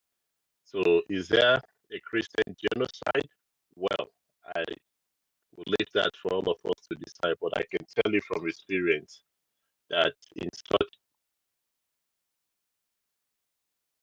specifically targeted for particular group of people. Now, with the question of people having issues about what the president of United States, Donald Trump, has actually been saying. To me personally, I think that is a good step in the right direction because if not for any other thing, like I was just going through my social media line and I saw Nigerian military just within 24 hours. Nigerian military were posting updates. You know how they have neutralized these terrorists and so forth. Like just within 24 hours, they've been posting this update. And I was asking myself, could they be this effective? So why have they not been doing that? You know, it only takes the president of the United States, Trump, to be able to make a statement for them to be able to sit up. So my view to it personally is, if not for any other thing, like even if the United States did not attack Nigeria, if not for any other thing, just to be able to get uh, the Nigerian government to be able to sit up to their responsibility, I think it should be a welcome development for every Nigerian. You know, I sometimes cringe a little bit when I heard people rationalize what is happening. You know, it's if you've not been in that situation, experience those killing, you know, helpless people being killed. If you've never experienced such killing, you might not really understand how it feels, you know. So I don't want to rationalize whether um, America is coming. Like I've been seeing some posts on the social media. They are coming after Nigerian resources and stuff like that. And I ask myself, which resources? You know, the resources that Nigerians are not benefiting anything from. You know, no Nigeria is actually benefiting from that resources. And personally, I don't think there is any resources in Nigeria that America doesn't have. So I'm going to end with this. My 2 cents to it all is that the mere fact that the Nigerian army has last 24 hours posting on how they were able to neutralize bandits, successful operation, they did this and that. I think that is a plus. That is a plus for every Nigerian, except you have a kind of an agenda that you're trying to hide.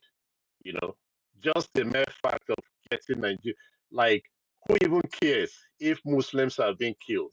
It is the responsibility of the government to prevent those killings. So when the government is failing and you have the president of Trump making a statement and people are rationalizing and saying every other thing, where were those smoke Nigeria killings? So for the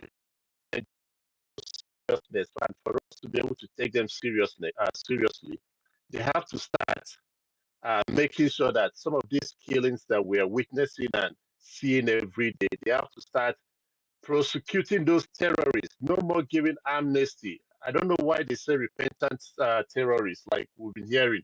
They give repentant terrorists amnesty, and sometimes they even absorb them into the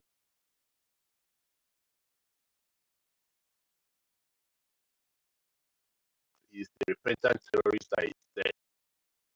There is no amnesty for repentant terrorists.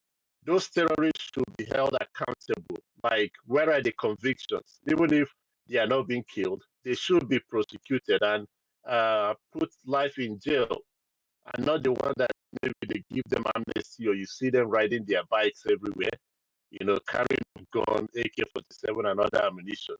The government have all those intelligences and they left all those things happening. And now we want to come to show patrioticness. We are patriotic to Nigeria and say America shouldn't come to invade.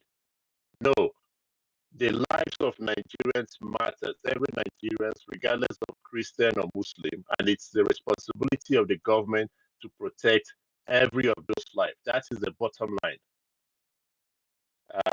Thank you, Mindset. I think I want to yield back so that I don't take much of your time. But I appreciate the opportunity, Mindset. Thank you very much, Mr. Johnson, for your wonderful submission. I agree with you that the Nigerian military in the last couple of hours have started posting how they are dealing with these terrorists. And the good thing about it for me is they are not calling them bandits. I don't know how many of you have seen that. They have now called them what they are. It's a problem. I think this is what Nigeria has been asking for. Let's call these guys who they are. They are known.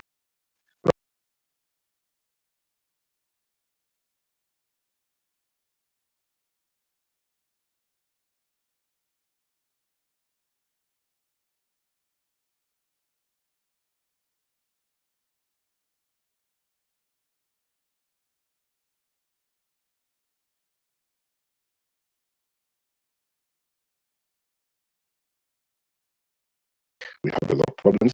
If there's any way they can help us, to solve this thing without coming in here and, that's my own thing, right? So I know some of you might be uncomfortable with my position, but as somebody hosting this space, I think I have the right to air my own view. Yes, I want this feeling to stop, but I don't think it would be wise to accept that is, bringing the United States Army in Nigeria. I do not think that's what is needed for me. But thank you very much, guys. Do we have any more speakers? So, okay. those raising their hands, I can pass the mic to you. Just bear with me for a minute or two. Let me hear from Ambassador Musa. Ambassador Musa, you have the mic. Good morning, sir. GMI said, thanks for giving me the opportunity to speak out. I'm a Muslim guy from the northern part of this country, specifically from Bauchi State. And for this discussion, I go with Americans.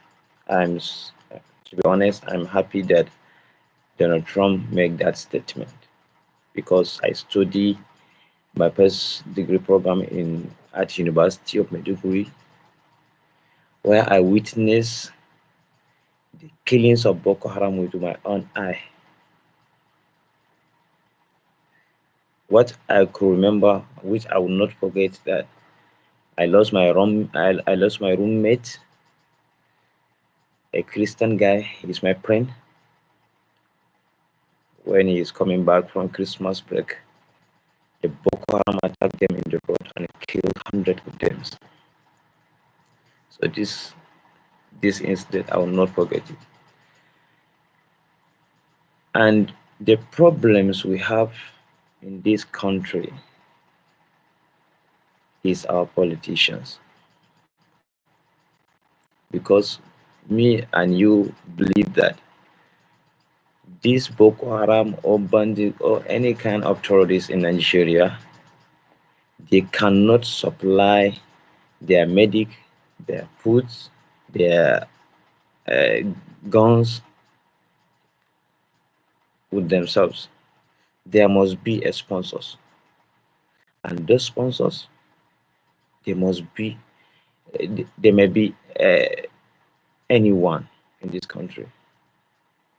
So I agree with Americans, but I'm afraid of Americans to come into Nigeria, because what will happen after the Americans wipe out these terrorists in Nigeria? Are they going to leave or are they going to stay? If they can stay, that's a problem.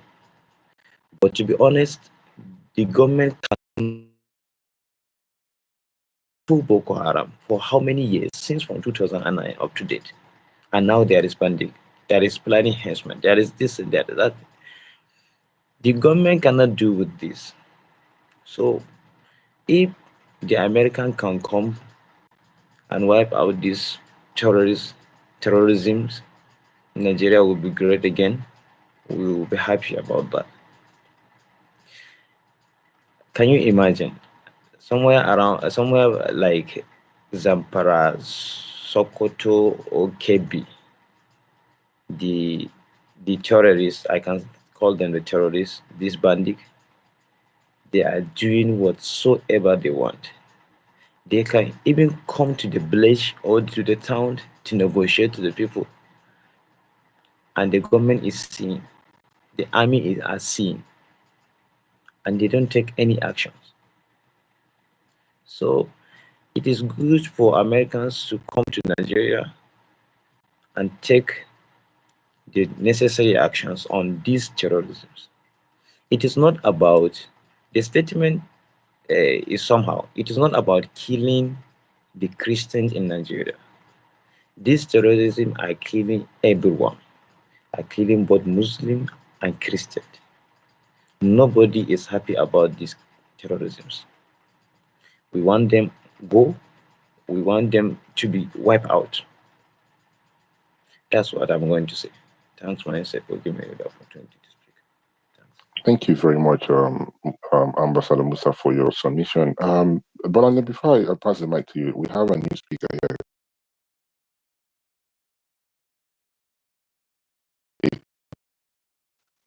Nick Chata. Nick, if you can hear me, can you kindly unmute your mic?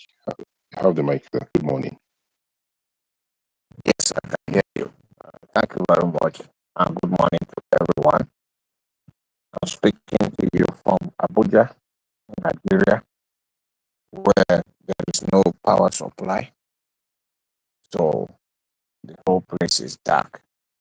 That is to tell you the nature of the country we live in. A country that is rich in energy sources. We have more gas than oil. We have the sunlight. We have the water for hydro. We have the wind.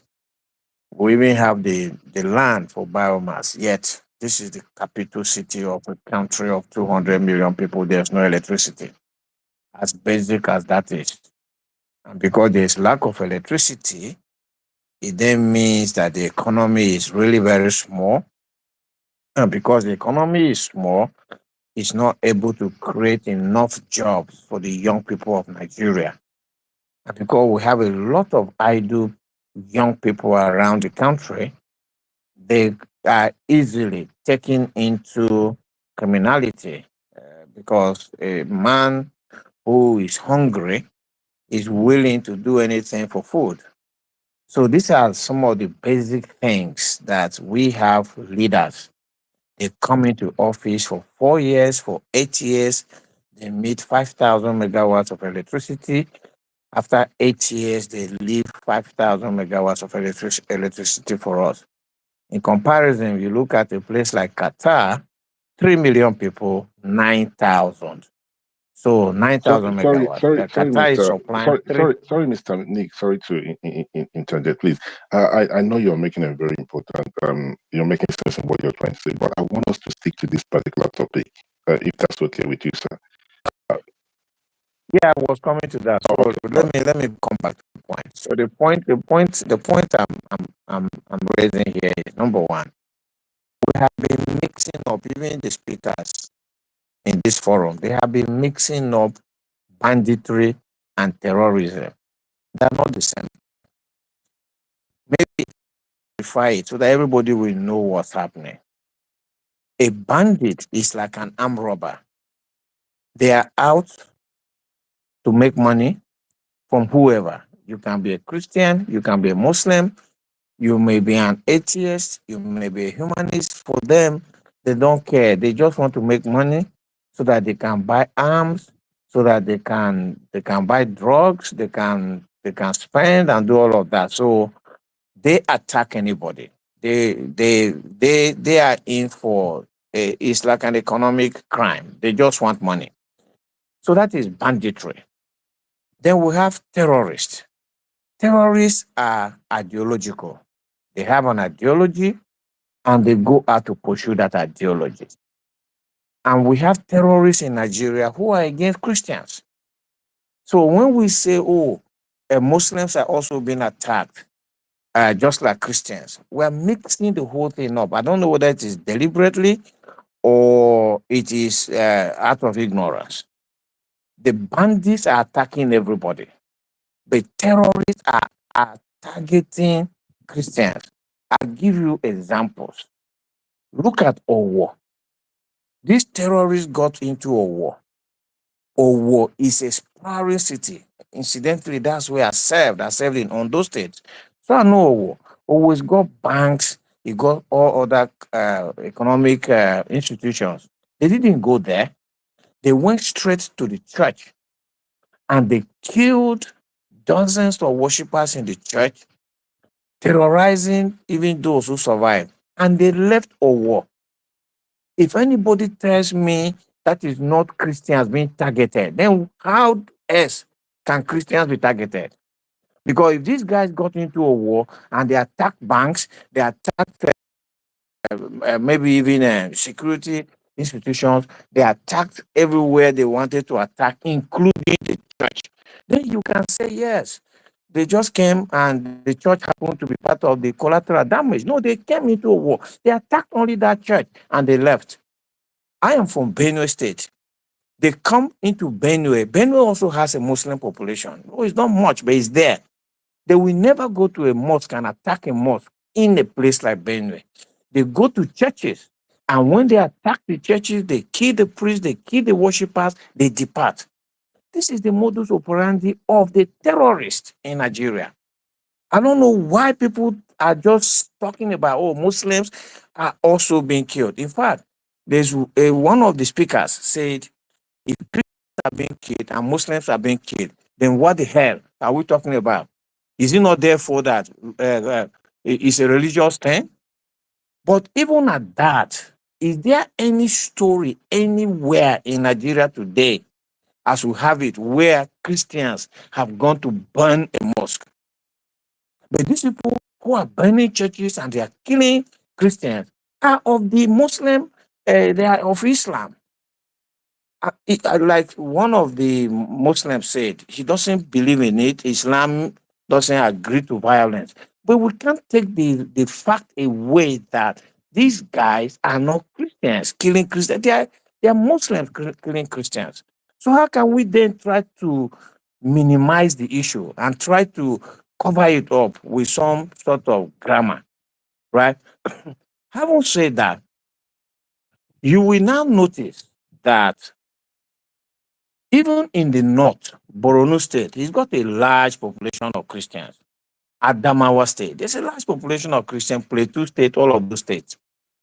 Where they are attacking, mostly even in those places, are Christian institutions. Chibok is a Christian community where they went and carried those 200 girls. They are all Christians. Has there ever been a story of these people going to carry Muslim girls from a Muslim school? Have there ever been a story like that? If anybody has it, let them bring it. So we can't be hiding the truth under these guise of Muslims are also being attacked. Muslims are being attacked by bandits, but terrorists are attacking Christians. And if you watch, you will see that the new frontier is Benue, Plateau. They avoid Nasarawa State because Nasarawa State has got a huge population of Muslims, and they come in.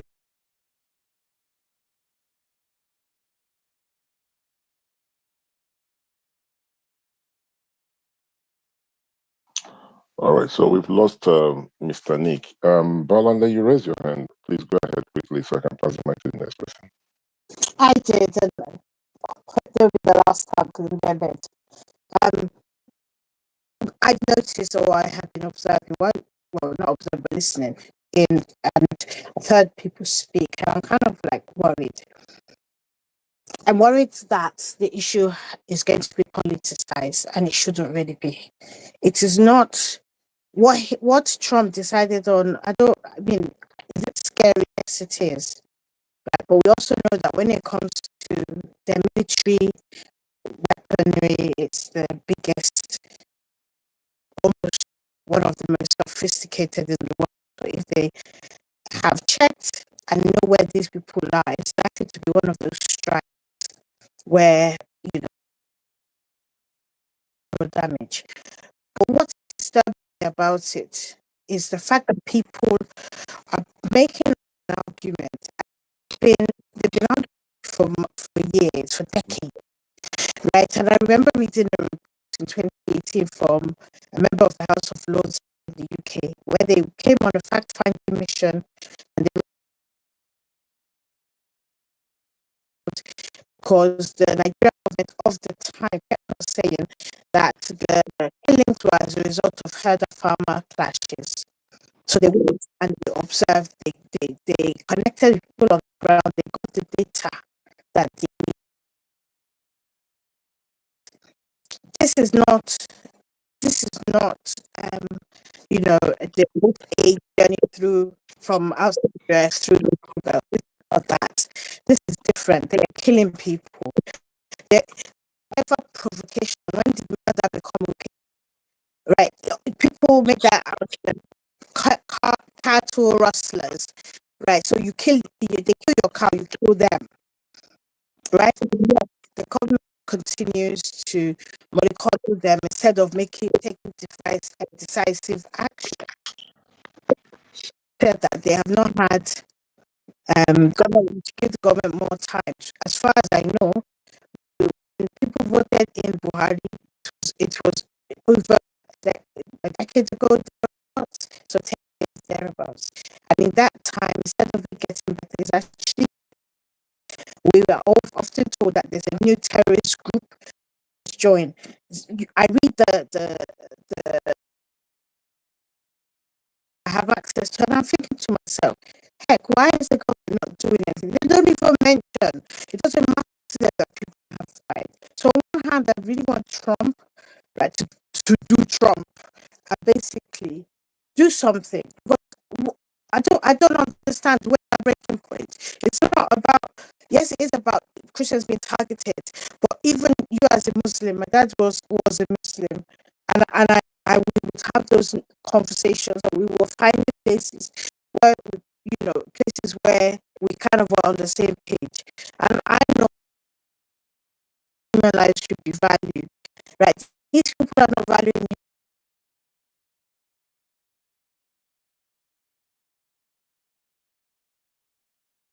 We have a problem with terrorism. I would quite welcome to that scientific action.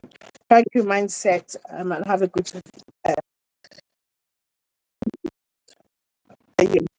Thank you very much, Balance, for your submission. So, guys, we have quite a number of persons listening to this conversation. I would like us to stick to topic, and I really like the fact that Balance mentioned, some of the things that has happened, and at the end of the day, she made us, she would like them to come in. What is bringing the military, American military to Nigeria? What is your take on it? Do you think it's a good thing? Do you think it's a bad thing? Do you think it's something we should be very, right now?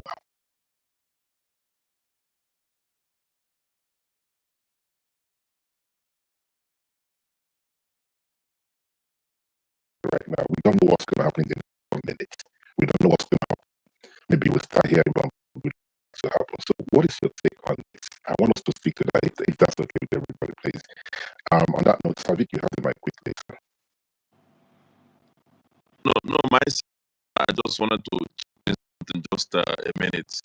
See, there's mentioned before about the publication that the defense headquarters have been putting out for the last 48 hours, right? Nigerians shouldn't be fooled that. I don't know if these people think that Nigerians are. Hello? Sorry, I'm not sure who. Sorry, it's Mr. Abu Jaffa. Please, sir, can you mute your mic? I apologize, sir. I apologize, I'm sorry. Yeah, okay. Yeah, so I don't know if these people think that Nigerians are monsters or something. That, because Trump issued a statement and they started issuing out all these statements in the last 24 hours or 48 hours, right? That's to tell you, and myself, you mentioned something here. These guys, they were complicit in this. They changed its terrorist name to bandits. The government that did why they did it was that they know if they refer to terrorists, they are under obligation by international law to go after them, right? So the reason why they smartly changed their name to bandits is so that they cannot use force on them because they were complicit. I just wanted to make this clear so that I just understand that the government of the day is complicit in whatever is going on. And that's what the US government have saying. Because you cannot just turn out within 24 hours and start calling them terrorists. These are the same people you've been referring to for the last 4, 5, 6, 7 years as bandits. You refuse to call them terrorists because under international law, if you call them terrorists, you need to go after them. But what they've been doing all this while, rehabilitating them and then bringing them. So Nigeria be fooled by what putting out, right? The thing is that we should all be praying that whatever the US wants to do, they actually follow it in such a way that there won't be collateral damages. Thank you for mindset. Thank you very much, sir. So let's quickly go to Tim. Tim, you have the mic. Good morning. Good morning. Thank you so much, Mindset, and everyone for those brilliant submission. I would say that we must be careful because the implication will definitely leave a bad taste in our mouths. And I'm saying this because, you see, the Latin maxim, namo dat quod non habet, you cannot give what you do not have. The America that you think will solve the terrorism or the killings in Nigeria, let's check their backyard. America, has it solved the killing, the church shoot that happened some few weeks ago? right? Has it solved the shooting that happened with some in a Catholic church some few weeks also ago, this year, and several shootings in churches within the United States and also Catholic schools within the US? So we need to be clear on this issue. Now, furthermore, this implication matter, we also need to be clear that this is entirely worrisome because, firstly, that's, you see, when you talk about public policy, it's not just about the execution of programs, it is also the body language or statements of leaders. And so, the already a policy language catalyzes a lot of things. One of which is the fact that he made a statement, now disgraced country. Implication, investment risk. You know that recently Nigeria just, the president from single 15% tariff on fuel, right? And with the expectation that Dangote is expecting an investment that would help him solve production of both fuel and diesel refinery. Investment might be at stake, consider it, and several other investments that would have benefited Nigerians after that lifting of the elite. Nigeria, with as much of that, with this kind of statement from the president of a country as the United States, will put Africa at a level advantage in terms of investments that I so situation, right? Now, this we can expect sanctions on weapons.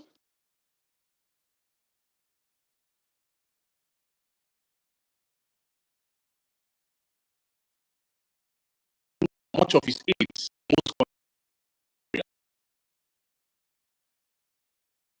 tweet was the European Union Commission leader. Tweet was showing for also mentioned, quote, now disgraced country. Because this thing will not just cascade from the US, it was cascade as reaction, the European Union, as well as all supposed allies of the US. Freezes that might destroy humanitarian pipelines. Particularly, I want to mention Middle Belt region, which is somewhat most affected by this issue. Now, a good brother mentioned brilliantly that it's a long time coming, and ladies' perspective, this is the perspective quickly, which is this.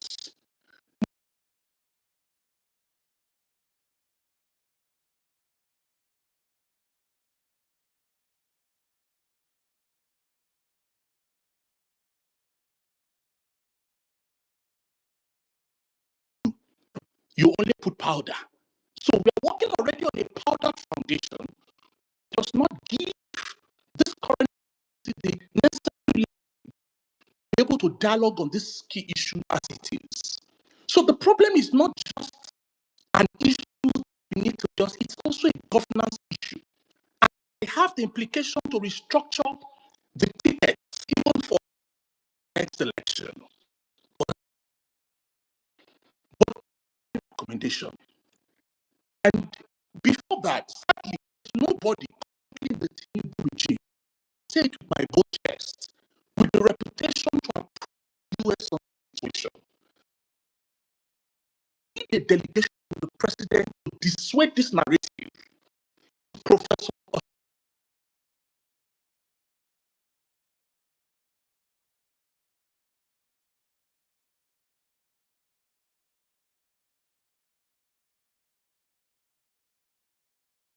can We need to bring on board members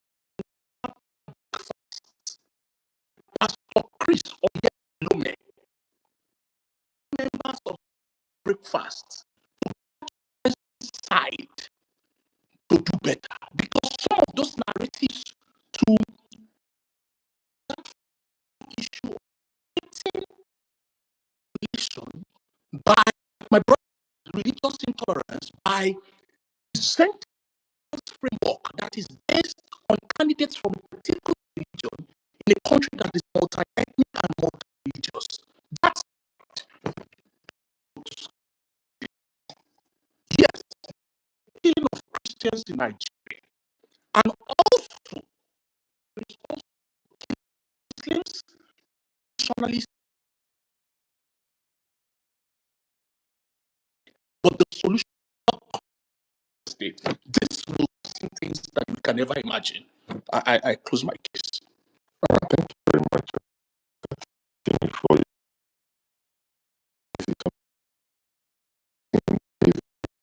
the mic and the reason you disagree with him. And on that note, I'll pass the mic to you have the mic on you, sir.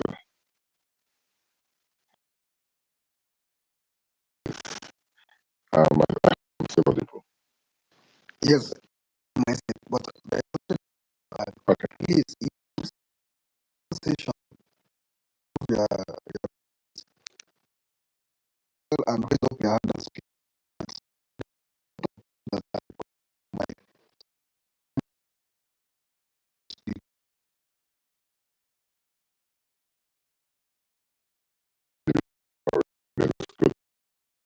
I can pronounce your name. Lacanzo.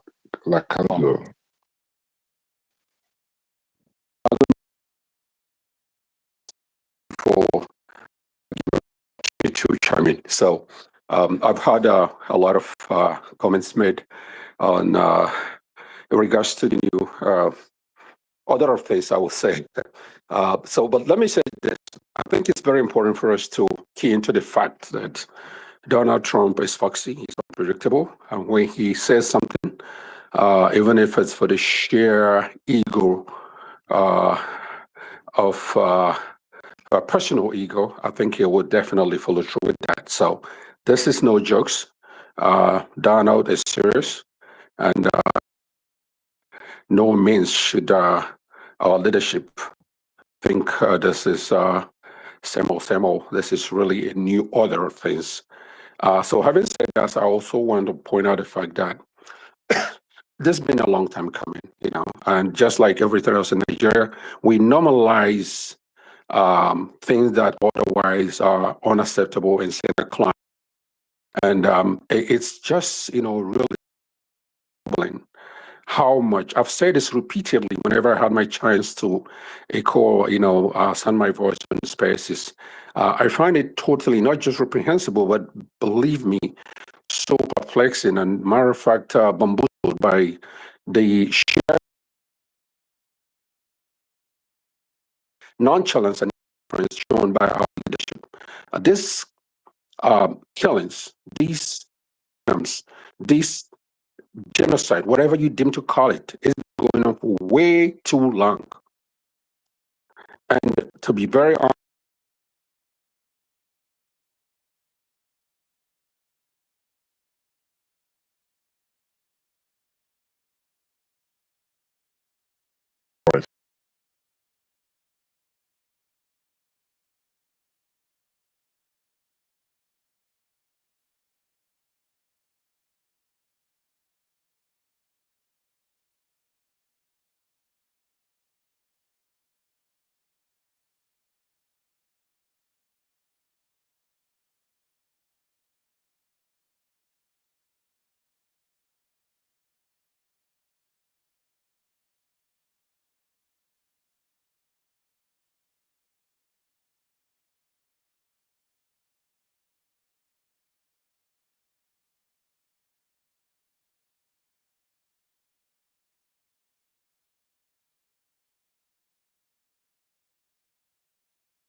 Somehow there are some powerful people that are responsible for these killings, that are protecting these killers. I don't think there is a Nigerian who does not know that somehow idea of ragtag terrorists emerging.